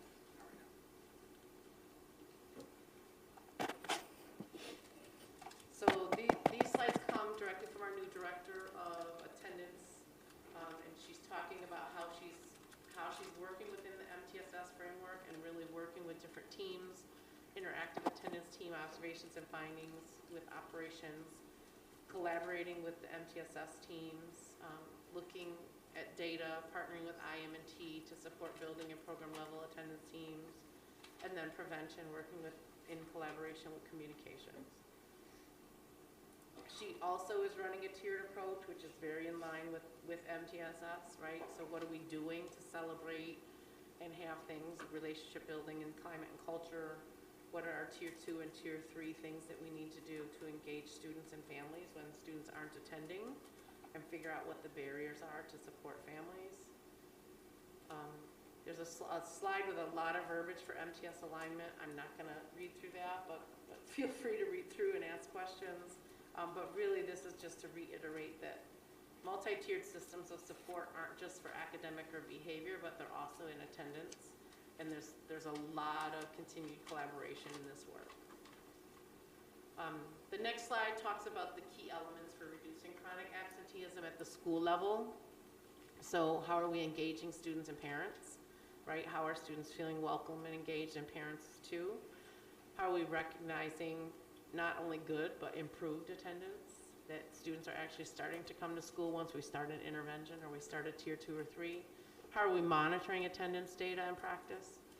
How are we providing personalized outreach and getting to students early? We're not waiting until they're chronic, but we realize right away when they've missed a day, we figure out why aren't they there and how do we get them there? And then how are we developing programmatic responses to the barriers? Again, here's the departmental collaborations that the attendance team is doing with IM&T, with the community schools, with the Office of Parent Engagement, with communications, with the Office of Accountability, with registrars to make sure that students that need to be withdrawn are actually withdrawn and so they don't impact our attendance rates negatively. And then with student support services for trauma, illness, and grief training, McKinley-Vento, and different ways to continue to support students and families. And our team also, I meet with the attendance director bi-weekly to make sure that we're working to make sure that we can address anything that we need to address. So that is it on attendance and chronic absenteeism. Thank you for this information, and this is, I know, so comprehensive, a lot of data, a lot of information to look at, and you know, for myself personally, I know that I'm going to have to continue to refer to this, so I appreciate presenting it, and I'm sure there'll be questions as we continue to just dig into this. And what I'm anticipating, what I know we're going to see over time, should I say, is more information around the strategies, what's happening, and the progress that is being made towards the goals. And I'd love to see some timelines, so I think that's going to probably be the next conversation, like where are we going from here? Because we know what it is. Now, where are we going from here? So I'm going to scan the room. I see some lights on, and I saw Commissioner Malloy's hand first, so I'm just going to go that way. Thank you. Thanks for presenting this information. I was really intrigued by the 9th grade information that you presented, and really glad that you clarified, because it did seem like quite the jump on the graph. So you disaggregated it, which was helpful. I'm wondering if there's, and I know you probably can't do this tonight, but I would be interested in seeing if we can zero in on the percentages of kids who have fewer than 5 credits and what that looks like in terms of attendance, if we can see those numbers, and then look at the strategies we're using to engage those students to get them back to school so that they can be successful. And then the second point was, I'm wondering if there's a way we can determine the percentage of our students who miss the bus, maybe elementary school age students, and then they don't have transportation to get them to school because of that. I know that's happened with my own children where they've missed the bus, and there's a big scramble to try to get them to school, and it doesn't always happen in a timely manner. So I can imagine those families without transportation or a reliable source of transportation, or those families that live a long way from their school, if it's especially a citywide school that's outside of their zone. How do they get to school, and how can we track that information? And I think each school's team, attendance team, is doing that. It's going to be interesting, I think, for the director of attendance to figure out how she can capture the whole district's data by each attendance team's lead, right? It's a lot of information to collect. I think even in high school we have that issue, right? Right. If they miss a certain RTA bus, like, it takes a while, right? Or they just say, I'm not going today, right? And that happens too. We've heard things in high school too, like students don't want to take the RTA bus, right? Especially in some of our, like Franklin Lower, Monroe Lower, they're afraid at that age, and the parents are afraid to put them on the bus. So there's some other issues there that we have to dig deep into. Great, thank you. Thank you. I don't see anything on the screen. I'm going to go back the other way. I do see Commissioner Powell's light, and I can't tell if we have anyone else. Okay, Commissioner Powell. Thank you. So I keyed in on when you described door hanger as part of the attendance, of the door-to-door attendance work, and it occurred to me that we've made an obvious breakthrough since attendance blitzes, where we would, go and knock on doors but didn't have anything to leave behind to say we'd been there. But at the same time, I'm curious to to know if we're taking measures to maintain privacy. So I'd be curious to see what the door hanger looks like. Is it just, sorry we missed you, please call us at this number, or is it more personalized than that? Yeah, the one that I have particularly noticed and seen, and I have one in my office that I could share with you, is pretty generic, saying, hey, we've missed you, please call us, we need you back at school, that type of thing. Just encouraging, just as we would encourage teachers every day. If a student missed yesterday, please tell them, hey, we missed you yesterday, where were you? You know, like, we need you here every day, on time. Just those small things go a long way, especially when they're repeated over and over by the same staff, right? Right. And it's such an obvious next step, if we're going to take the trouble to go door to door, that we make sure that someone knows we've been there, as opposed to, knocking on a door and the lights are out and nobody answers, Yeah. and then you leave without anyone ever knowing you'd been there. So thanks for that input. Yeah. Go ahead and have some water. Well, President Elliott. Yeah, so let me just piggyback on what you just said to help you to have staff to reframe that. That we need you here every day. Why do I need to be here every day? Right? So we've got to make sure, here's a good example of making sure that we're giving the information. We know that if you are 18 days absent, that's chronic absenteeism. But do our families know that? Do the students know that? So that's an example of what I mean about empowering our parents and our students so that they can participate in their educational achievement. We've got to make sure that we say more than that. And so I'm glad you brought that up, because that's an example of what we've got to do. We've got to make sure that they've got the information as well. And I can guarantee you that if they have that kind of information, we're going to see some different responses. Thank you, Madam Chairwoman. Okay, I think we're all set. Thank you so much for your presentation this evening. And you're so right. I lift the parent university that's happening over at Edison. At least what they're starting there, and informing parents of what that looks like. Even talking about graduation requirements and making sure people are armed with that information.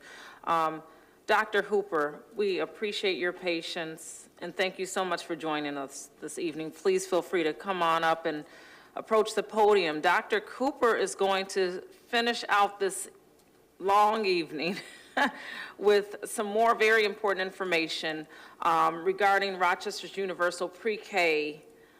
This will be based on recap, the results from the Rochester Early Childhood Assessment Partnership, which is something we need to report on, need to hear about and understand.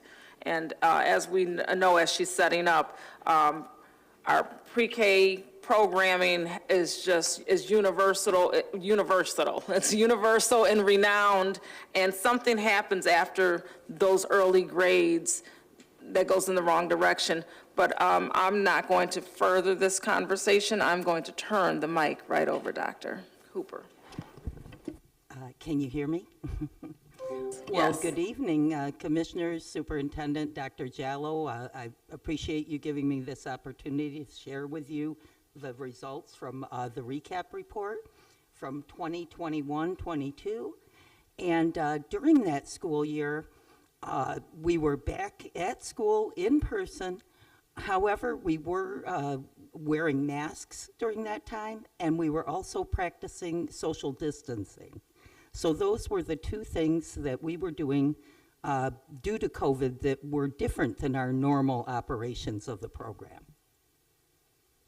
So we can move right along, and I did want to credit Children's Institute and several other people within our department that worked on this report, contributed to it.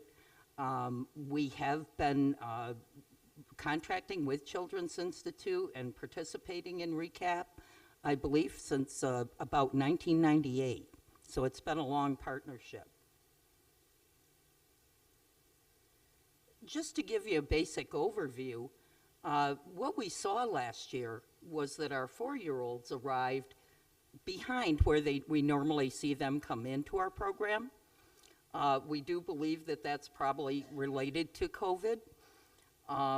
but they grew at comparable rates to what we saw pre-COVID, at very high rates. And the 3-year-olds arrived and exited at comparable pre-COVID rates, with also high rates of growth. We have seen last year the effects of trauma. We believe those are probably related to COVID. And we did see that teachers' classroom scores on our program evaluation, the Early Childhood Environmental Rating Scale 3, were the same as pre-COVID and were high at 5.4. That's the highest score we've been able to find in the research that we've done, across the U.S. And this is a newer form of this evaluation. We started using it right when it came out. Most of the districts across the state are using the older version, so there isn't as much data available for this version, but it is an improved version. The parents reported their children were adjusting well to pre-K, with 90% reporting that they adjusted in a positive manner. And 2 of the items that the parents reported in the survey was that they reported their greatest need was for childcare, and the most significant data regarding what their children experienced was the loss of close family members, and we'll dig into that a little deeper. So we do have a very large pre-K program here in Rochester. We had 2,700 pupils last year. We had 179 classrooms in 30 schools, elementary schools, and 17 community-based organizations, we call those our CBOs, in 24 sites. So we had a total of 55 different sites across Rochester. Outside of New York City, we have the largest UPK in New York State.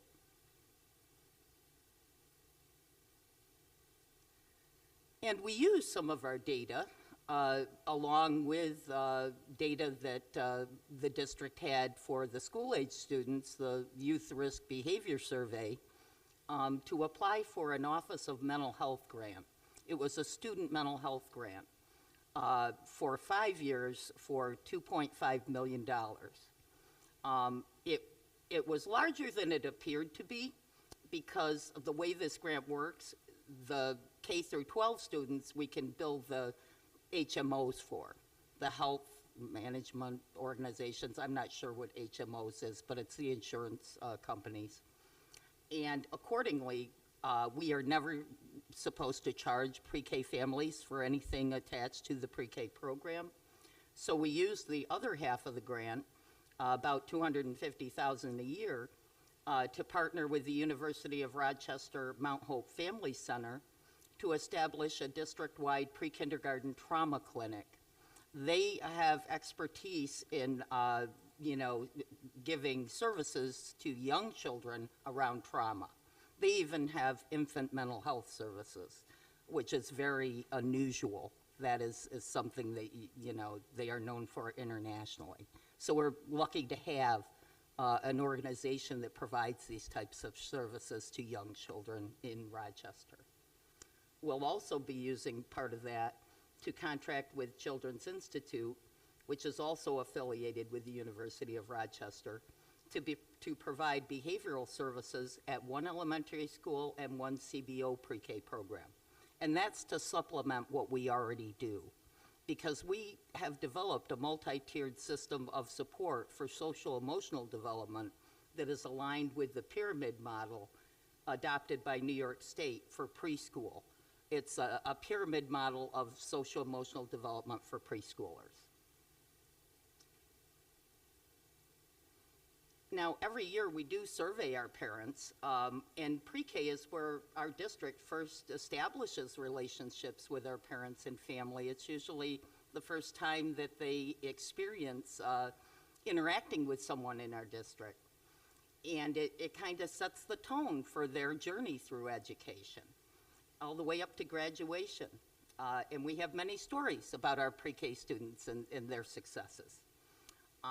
We do have a position in our UPK program called the Adult Family Educator that's dedicated to establishing these relationships, and they have been around a very long time and are very highly skilled people that know how to do this well. UPK is the one grade, as I said, that surveys parents and publishes their views over, well over 20 years, maybe more like almost, well over 20, maybe 25. One thing we're seeing that is really encouraging is we are seeing a lot more fathers, grandfathers, even great-grandfathers actively involved in their child's education and in their pre-K program, bringing them to the program, picking them up, coming to events, and that has been, over time, we've just seen a steady rise in that, and we feel that's a good thing. Some other key findings that we see, and this first bullet is trend data. We've seen this over, a couple of decades. Girls perform at higher levels than boys, traditionally, sometimes significantly, and we have just continued to see this. Our pupils continue to arrive with greater needs than ever before, and that's typically, we're seeing that social, emotional, and academic, and that's been true for many years now. Historically, though, the children we see arrive with the greatest needs also experience the greatest growth when they're in the pre-K program. And the bilingual results last year, for the first time ever, we saw the students in the bilingual pre-Ks grow at the same high levels as the general education students. But we also had a change in the way that we entered those bilingual students. We changed in the fact that we, rather than mainly focus on children that were more dominant Spanish speakers, because our bilingual programs are Spanish-English, we were including our heritage speakers these last few years. And those are students who grow up in homes where English and Spanish is spoken, but the child does not have to be necessarily dominant in Spanish. So we're seeing more children that are speaking Spanish and English in these programs. We don't have enough data at this point, this is 1 year, but we will continue to follow that and try to tease that out. Are we seeing that increase because we have more students that are English speakers, so we're seeing that? Or are the Spanish speakers also benefiting because they're in a classroom with children who are speaking more English? We will be able to, look at that and tease that out as time goes on. That would be our goal. Now, the 4-year-olds, compared to our pre-COVID years, we did see our 4-year-olds arrive statistically, significantly, developmentally behind previous years of 4-year-olds by about 2 to 3 months when they came into pre-K last year. And they exited pre-K in the spring, also developmentally behind compared to our pre-COVID years. Accordingly, we did see a drop in ready for kindergarten last year. We had been trending around 52 to 57% in previous years, and we dropped to a 43.6% in the spring of 2022. We also believe, as a result of COVID, poor attendance contributed to this drop, because we did look at the attendance compared to the achievement. We unfortunately often had to tell parents they had to take their child home if they came to school with a fever or any of those types of signs of illness or possible COVID. The good news is, though, that while the 4-year-old children were in the program, they did grow at very high levels, approximately 20 months, which is what we have seen in previous years. Now, our 3-year-olds who were born in 2018, which was the last year before COVID for us, because we have those 2018 to 2019 and so on, we saw some slightly higher rates of multiple social emotional problems, over 15% in this group. Yet when we screened them on entry with the Brigance, they did score higher than some previous 3-year-olds. We had 76.1% within normal parameters and 10% possibly academically gifted or talented. You know, those are a little bit possibly conflicting, but possibly not, because on the Brigance, a lot of it is academic, and the social emotional assessment is just a screen. This is just a screening tool, so it can't be compared to some of the other tools that we use that go more in depth. If you want, you can ask a question during I don't mind.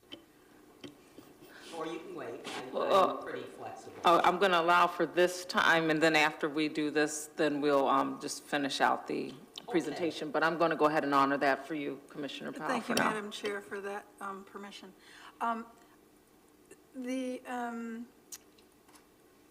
At this point, the finding that you have that they're perhaps higher achieving on the Brigance, could it be because they've had more home time with mom and dad? It could be, we don't know. Now, the one thing, silver lining to all of this, when we had to go to remote learning for preschoolers, was that parents were more involved in their child's education than they ever had been.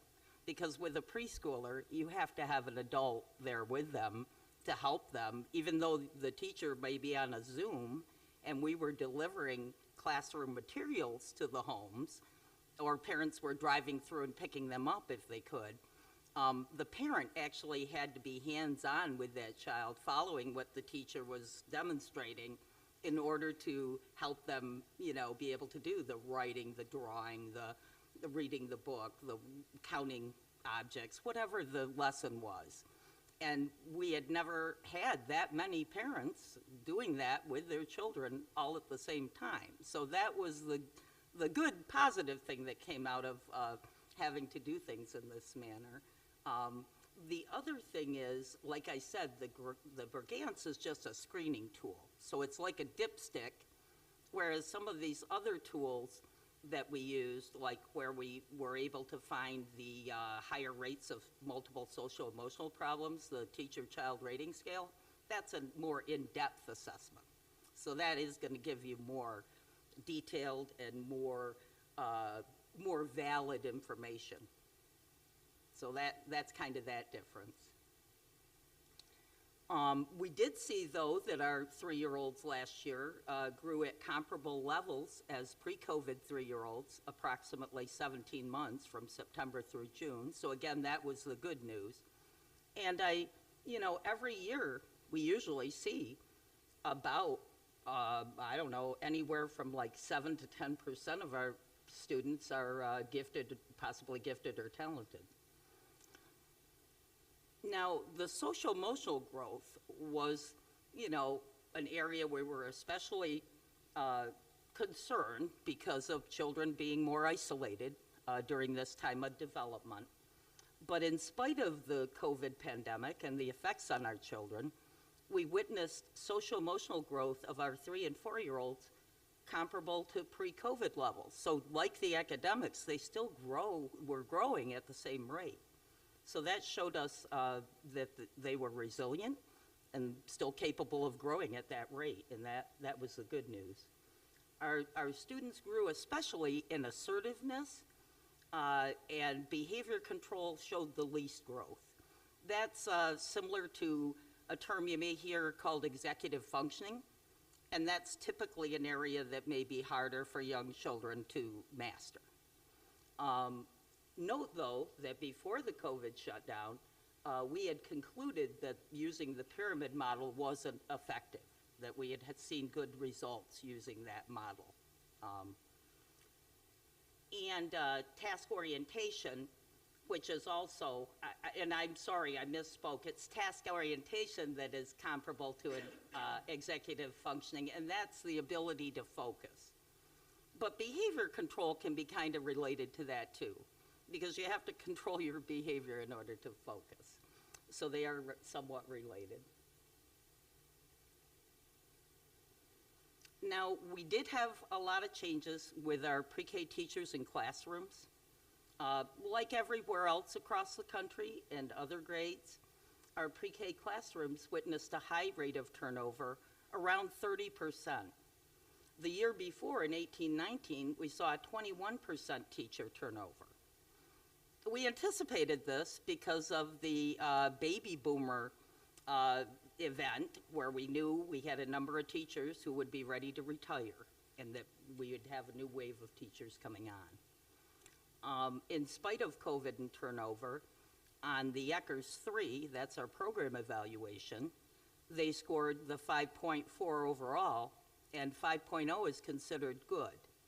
The 1819 score was 5.4, so they stayed about the same.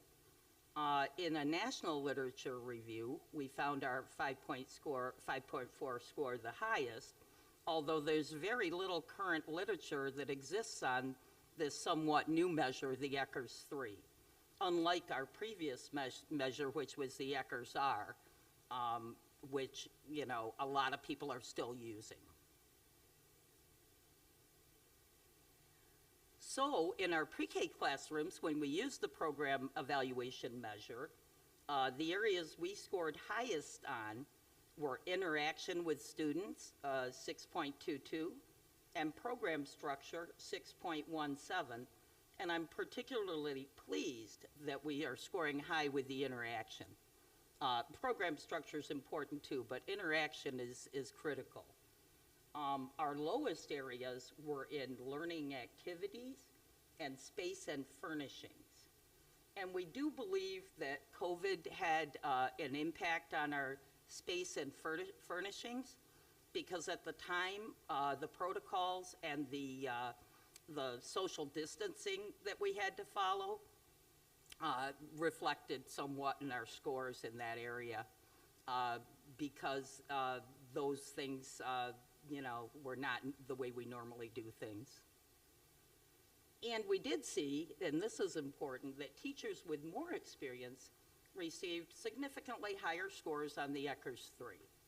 So the teachers with fewer than 5 years had an average about 5.26, and the teachers who had more than 5 years had 5.69. So experience is important, and you know, we work to accelerate teacher competency. So if you look at those ECHRS subscales, you know, for each area, we look at the mean. For the teachers fewer than 5 years, we've got a 4.74. For the teachers more than 5 years, we've got a 5.13. Same thing with routines, 4.92 for the under 5 and 5.49 for the over 5. You're seeing like almost a 0.5 difference there. And same, you go language and literacy, which is very important. We've got 5.29 for the under 5 and 5.80 for the over 5. So that's another 0.5 difference. And if you just go right down, you'll see that. Under 5 for learning activities is 4.45. Over 5 is 4.99. Not as much with the interaction. The under 5 are 6.11 and the over 5 are 6.38. Very high scores there. Program structure, not as much difference, only about 0.3. And in total, as we said, you know, overall, there's probably about, maybe about a 0.5, maybe a little less difference. And just using a chart like that can help us target our resources to where they need to be in improving these teacher competencies. And differentiating our professional learning. We've had to do that for some time, and we will probably have to differentiate even more in the future as we have teachers who may have less training or less credentials that we are working with to get those credentials and experience. Now, what parents are saying is always of interest, and their two largest concerns that they shared with us, one was very significant, and this is why I think the trauma center is going to be very important. 28.4% reported that their child experienced the loss of a close family member. We have never seen this figure this high before. And we know that the loss of a close family member is traumatic for any human being. It's particularly traumatic for a 3 or 4-year-old who doesn't have the understanding or coping skills to deal with that very well. And the needs that the parents said that they had, their need for childcare was the highest need reported in 2022, with 16%, about one family in 6, reporting that they needed childcare. And then we talked a little bit, I mentioned before, that parents reported their child's adjustment to school. 96.1 said excellent or good. 69.9, or almost 70%, said excellent, and 26.2 said good. We had 4.8 that said fair, and 1.1 that said poor adjustment to school. And then we had them describe their, they could check off as many as they wanted of these items to describe their child's pre-K experiences. And they said, 82% said that their experience was an educational one. 72% said it was a social, they had social experiences. 71 said it was supportive, 63 comforting, 72.6 joyful, 11.5 frustrating, and 4.1 unhappy. So our universal pre-K system as a whole includes some challenges. Our funding has been frozen since 2011, in contrast with school-age funding or, other funding. When we adjust that for inflation, that's about a 20% reduction because there's no increase for inflation. The reduction in enrollment meant a reduction in funding and staff. We had a point where our enrollment dipped very low and we had to cut many classrooms, and that was very painful to everyone. And then sometimes turnover in staff and finding qualified professionals because we did have a number of teachers that were ready to retire. Changes, lowering in standards in respect to who teaches. There have been changes that the state ed department made this year that are different than any other year, and they did this because of the teaching shortage.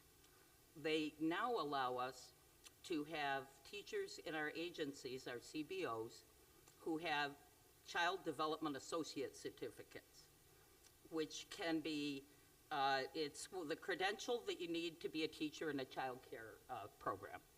They're allowing us to have teachers with those credentials. We applied for a waiver, it was accepted.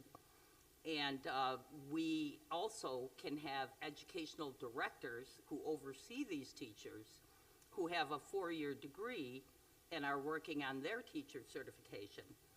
But we are required as a district to develop a plan to have oversight of these programs that have the ed directors who aren't fully certified and the teachers who aren't fully certified. So it requires a great deal more oversight on the part of the district. And it allows us, we provide all their professional development, we track all their certification.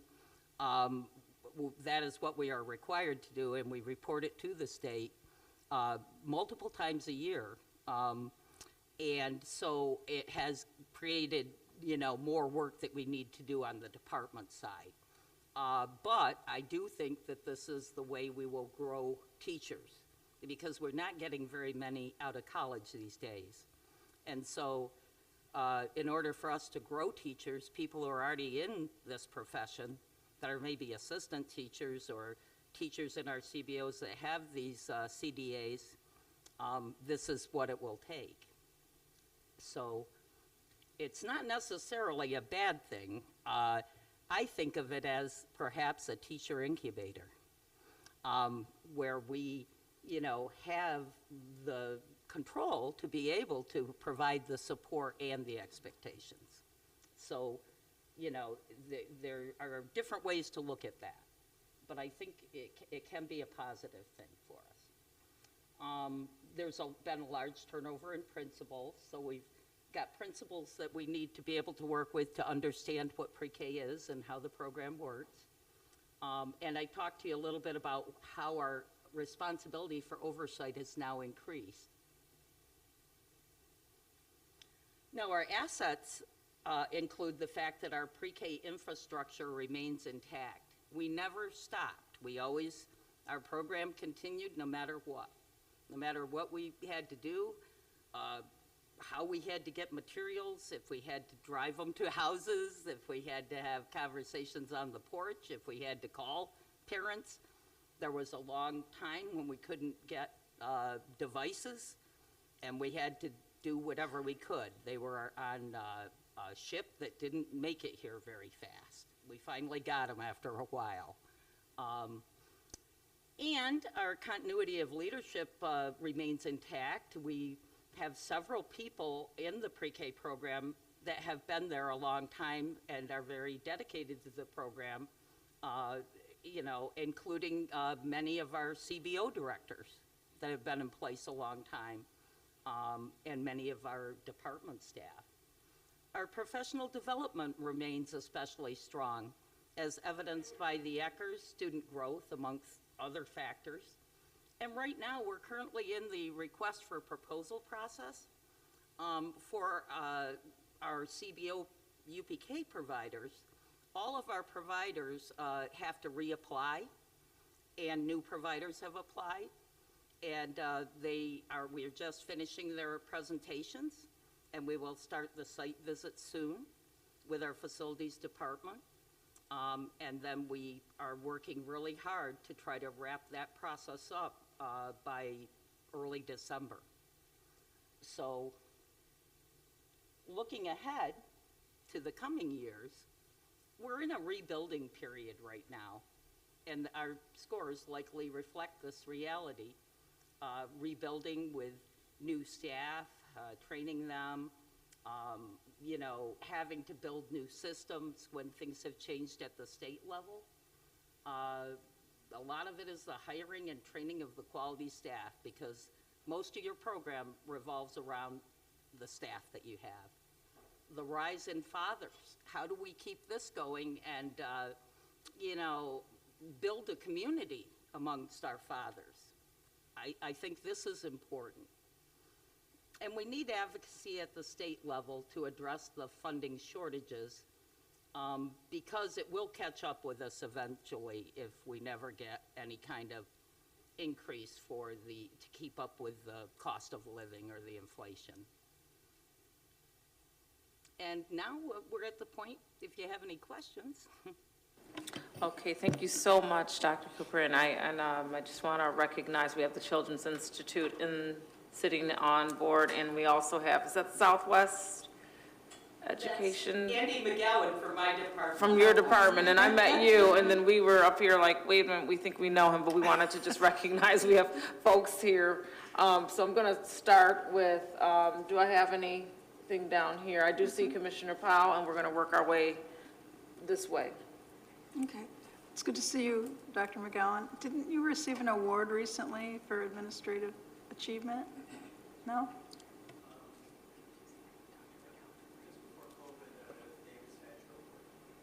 Thank you for letting us know.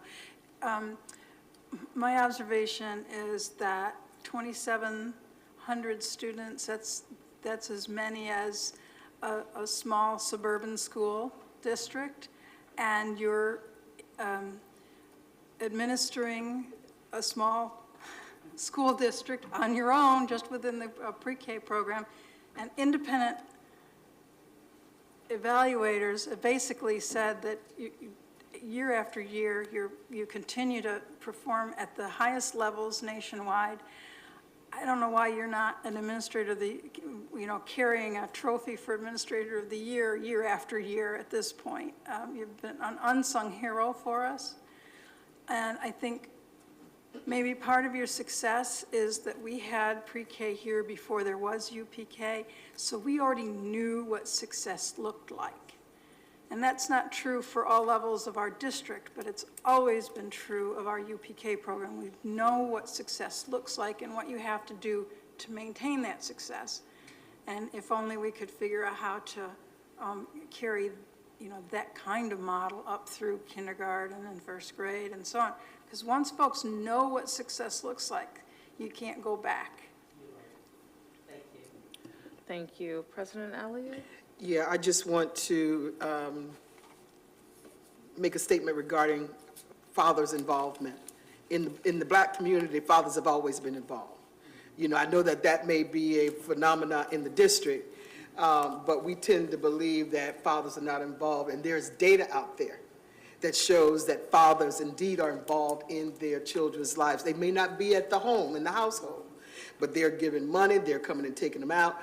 They really are involved, and there is that relationship. Now, to say that that's 100%, I'm not saying it's 100%, but there's this, misconception that our fathers are not involved in their children's life. And I don't want that to be the message that leaves that, our Black fathers have never been involved in their children's life, because that's absolutely not the case. Thank you. And we just see more and more. Yep. Thank you, President Elliott. I do want to lift what you brought up around the state funding. That really definitely stuck out as a place we probably could support and lean in, as well as the quality around education and teachers coming in, and I think that's consistent across the district. So definitely, we do not want to compromise our UPK. Commissioner Malloy. Thank you.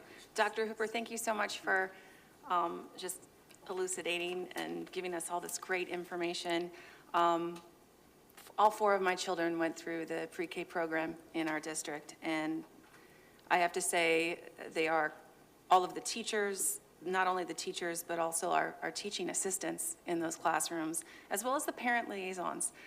They are consummate pros, bar none, and just incredibly impressed at the work that they continue to do. And I credit all of those teachers having a huge impact even on my own children's lives and helping set that trajectory in a positive way for my own kids. In terms of the ECHRS scores that you mentioned, I think it was really helpful to see that we rank so high. And I thought maybe it would be helpful, just because I'm newer although I'm an educator, I teach at the high school level, that ECHRS scoring scale, if we could make that available to parents within the district, as well as help them understand that that's a scale from 1 to 7. Yeah. And help them translate like where we stand in relation to maybe other districts or just nationwide. If parents understand that in the community, I think we're going to draw even more students into our program. It could be a really good advertisement for us.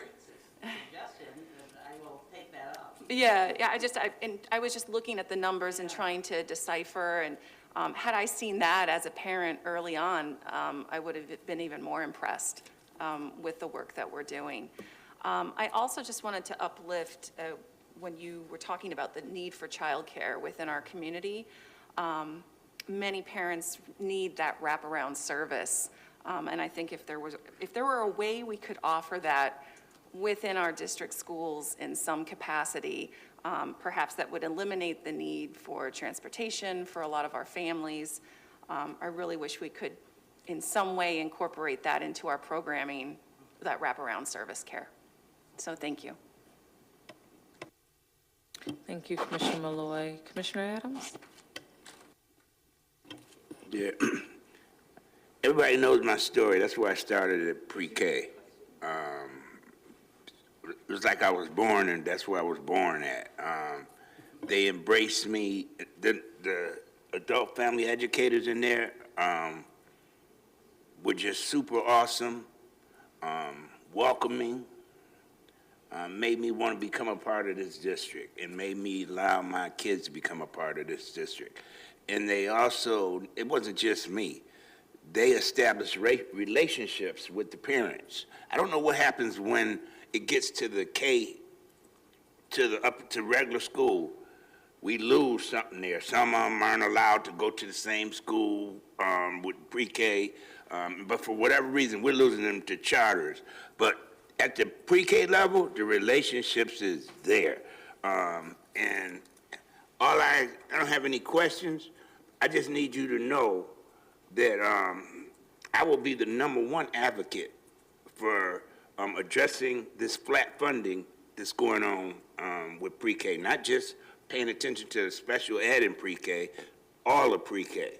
And so I just needed you to know that you have a true advocate right here. I'm done. Thank you. And I want to take a point of privilege and just share with you that one of our lead para, we have one paraprofessional who's a lead, who's been with us over 20 years, and she helps design and train PD, professional learning, for our other paraprofessionals, and she goes in and coaches them. She was, an article was written about her in the statewide publication, NYSA, the New York State United Teachers, and her name is Michelle Wilson. Richardson Wilson. And I had to give her a shout out because I'm particularly proud that she was recognized like that, because our paraprofessionals are seldom recognized, and they are an integral part of our program. So. I have a question. Yeah. So one of the problems I have is with data, and I have to question whether, and I'll say it in front of the person, whether the Children's Institute really is as impactful as I would like. But that's another conversation, because we now have to also look at, to Dr. Jallo's point about the contracts that we're having. Can this work be done inside? But that's another conversation. But I will ask about this one slide around standard deviation. Now, I'm almost a PhD graduate, and I have some, I have some issues with understanding standard deviation. So I know that this information is for us, right?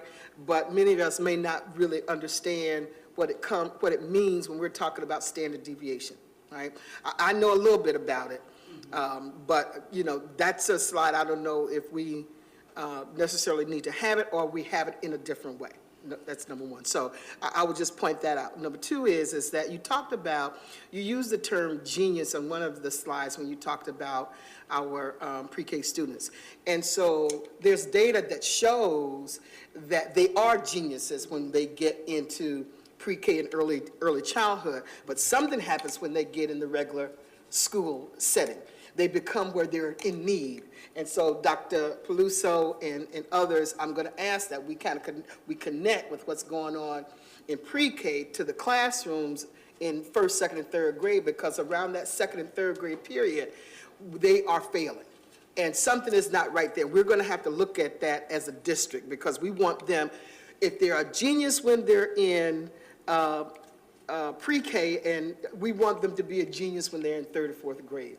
And we know that there is data that shows if our students are failing in the third or fourth grade, they're building prison systems for our kids. And so we've got to change that, that trajectory.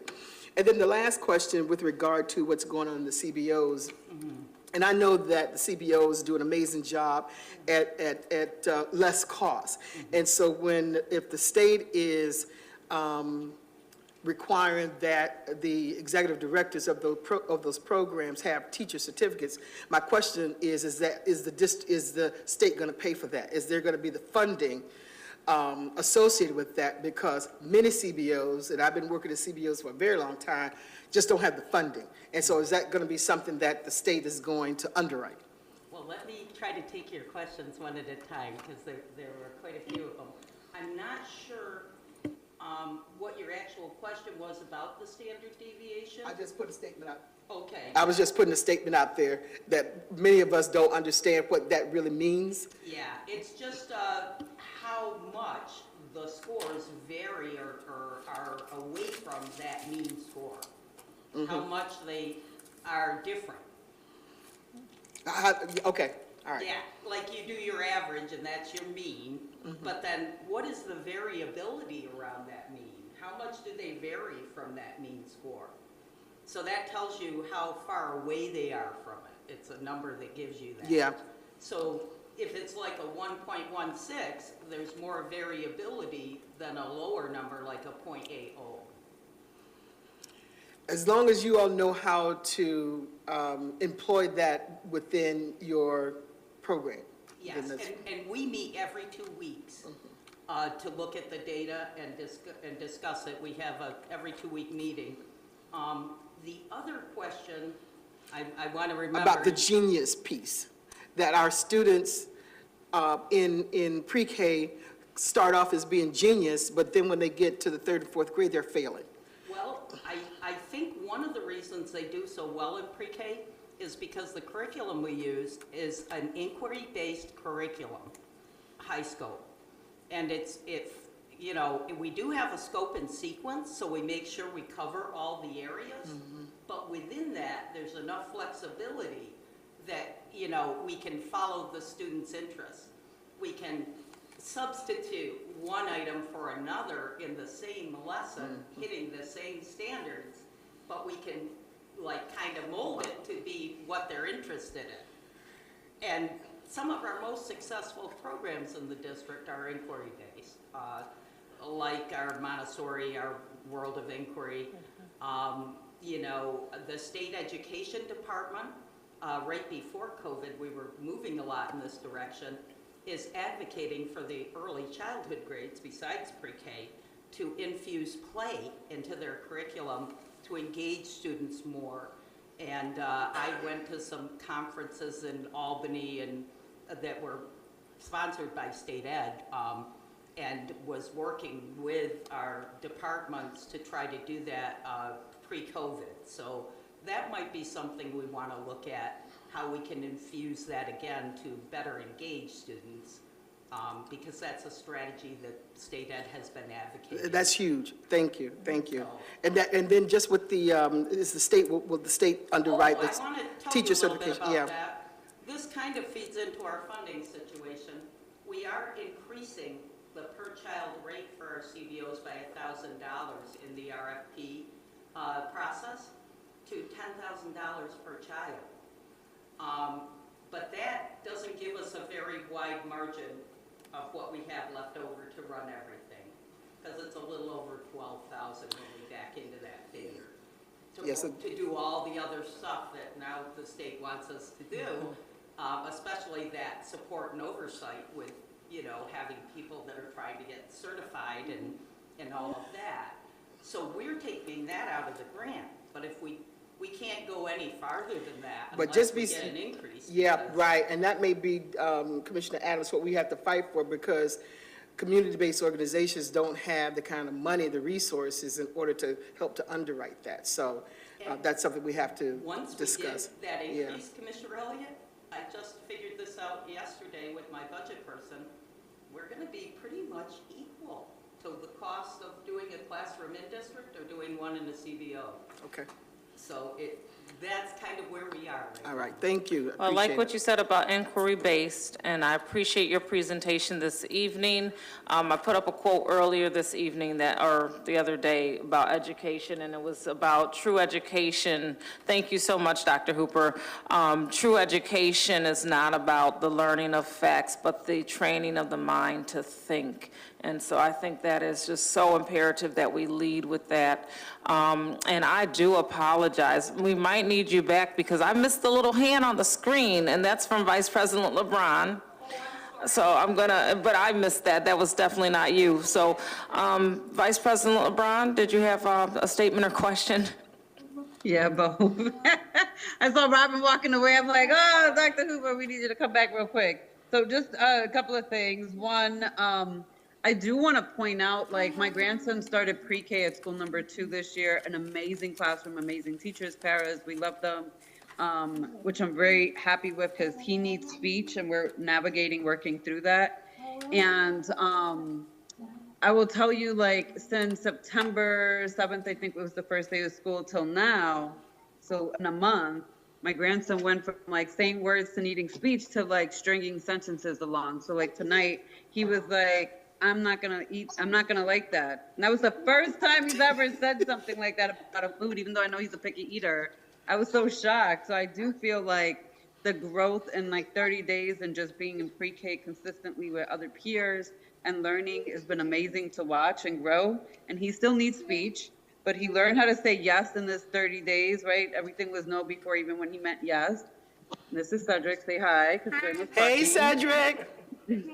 Hey, We're talking about you in preschool. I know, so you're handsome. Say thank you. Say thank you. Say you need some speech. So one, I just want to just thank all the staff seriously for the work that they're putting in. It's a lot of work to do because he was a kid impacted by COVID, right? Like the first year was when COVID started his first year of life, very isolated from other kids, other people because of COVID. So it's been amazing to watch, and I'm very grateful to the pre-K staff. So I just had to share that piece. The other piece I wanted to share was that, you know, this year we became board liaisons to our community-based preschools, and some inside too from the schools. But if you have not visited your CBO pre-K, please visit them. They're, you know, the CBO pre-K community in itself has a very robust relationship, lots of deep conversations about early child education. And they welcome us. They want us to be there. I think there are some challenges that we as commissioners can leverage our roles as elected officials. Hold on, Grandma's talking. I know, as elected officials, as board liaisons, and hold on, Cedric, can you wait? And so I just have to share that because things like Commissioner Adams just uplifted, right? More funding. Yes, there has to be a greater funding formula and a focus on advocating for that for ourselves, for other school districts. There are some school districts that don't even offer full day pre-K. We're very fortunate to have that. And it is a privilege, but there's other things in terms of navigation wise that we could be doing better and more for all of our partners in this space. And I have to say that because yes, we're very fortunate funding wise, but the reality is that the cost of everything has gone up, and that includes the cost of CBOs, you know, having staff and supplies for pre-K, and we still fund them at the same formula that we created, but we're also stuck in a formula funding rut, if you will, with both the county and the state, because they pay for special ed. Hold on a sec. And I just had to uplift that we have to do that level of advocacy and that we should be visiting our CBOs and seeing how we can further support them and support pre-K in general, Robin. And so with that, what I'm gonna ask to the superintendent tonight, and he doesn't know, is that we actually have not finished scheduling our leadership meetings for Wednesdays. And if we could do the childcare center, the one that we were supposed to build, the second one, that would be great. Cedric, that would be great because in my 5 years on the board, I don't think we've actually ever gone to a pre-K center or even a CBO pre-K to have a leadership meeting. So I would like to add them to the list. Thank you. Well, thank you.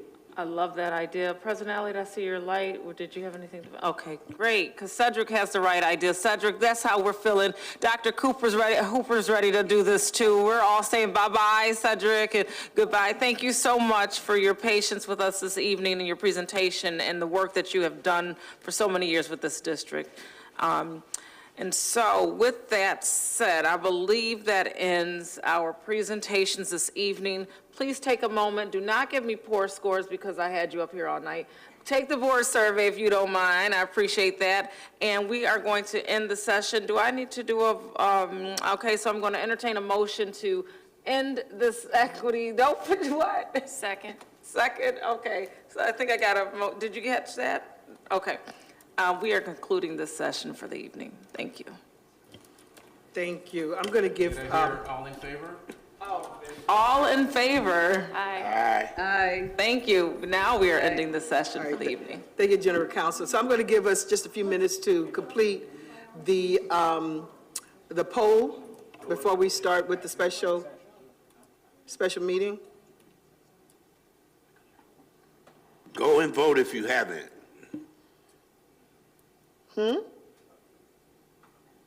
Go and vote if you haven't. You got about 20 minutes to get there. Oh, I'm talking about the board poll, though. All right. I second Commissioner Adams. Yeah, you still got till 9 o'clock before the polls close. Please go and vote. Local elections are the most important elections. Every vote counts.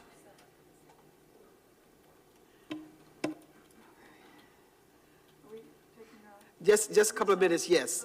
Yes. Yep, sure. Trying to get back to the agenda. Oh, come on now.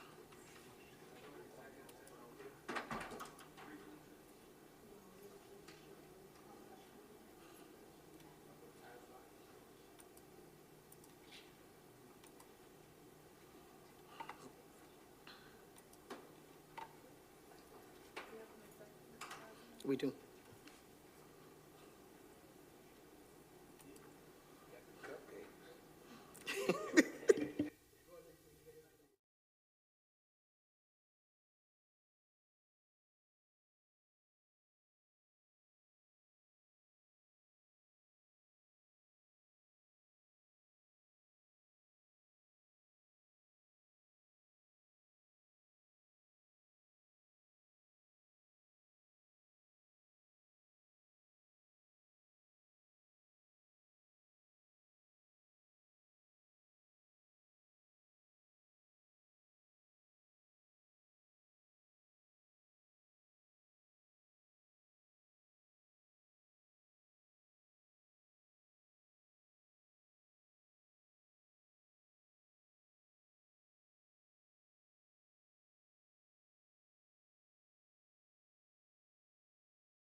Thank you. Good evening, everyone. Thank you for joining us for our special meeting to convene to consider resolutions. And so I'm going to ask my colleagues if they would, if there's any objection to voting on these resolutions in a bundle. So resolutions 217 through resolution 230. So is there a motion? Yes? Excuse me? That's removed? Suspension of bills. Right. There should be a resolution in there for them to vote on that as well. Yes. Yeah, we already had this discussion about it earlier. Am I good? All right. So Commissioner Malloy moved it. Is there a second? Seconded by Commissioner Adams. Any questions or comments regarding resolutions 217 through 230? Hearing none, all those in favor? Aye. Any opposed? Thank you. And just one other reminder that those resolutions passed unanimously, a 6-0 vote. Commissioner Patterson is not here for this vote. Point of order, I didn't see Commissioner LeBron or hear Commissioner LeBron come on, She's not on. then it's not a 6-1 vote. All right, so it's a 5-0. Yes, I Thank you for the documented that. correction. Thank you. I'm sorry about that. All right, thank you. So the next item of discussion is the 2023-24 board budget priorities. That has been postponed to the November 15th, 22 HR Committee of the Whole. And so I will ask for a motion to go into executive session to So discuss moved. Second. matters leading to the appointment or employment of a particular individual or corporation as permitted by Section 105 of the Open Meetings Law. So I have a motion by Commissioner Malloy and seconded by Commissioner Adams. All those in favor? Aye. Any opposed? So we will adjourn from our executive session in the superintendent's conference room. So we will say good night. Thank you all for joining us, and we'll see you in the future. Bye-bye.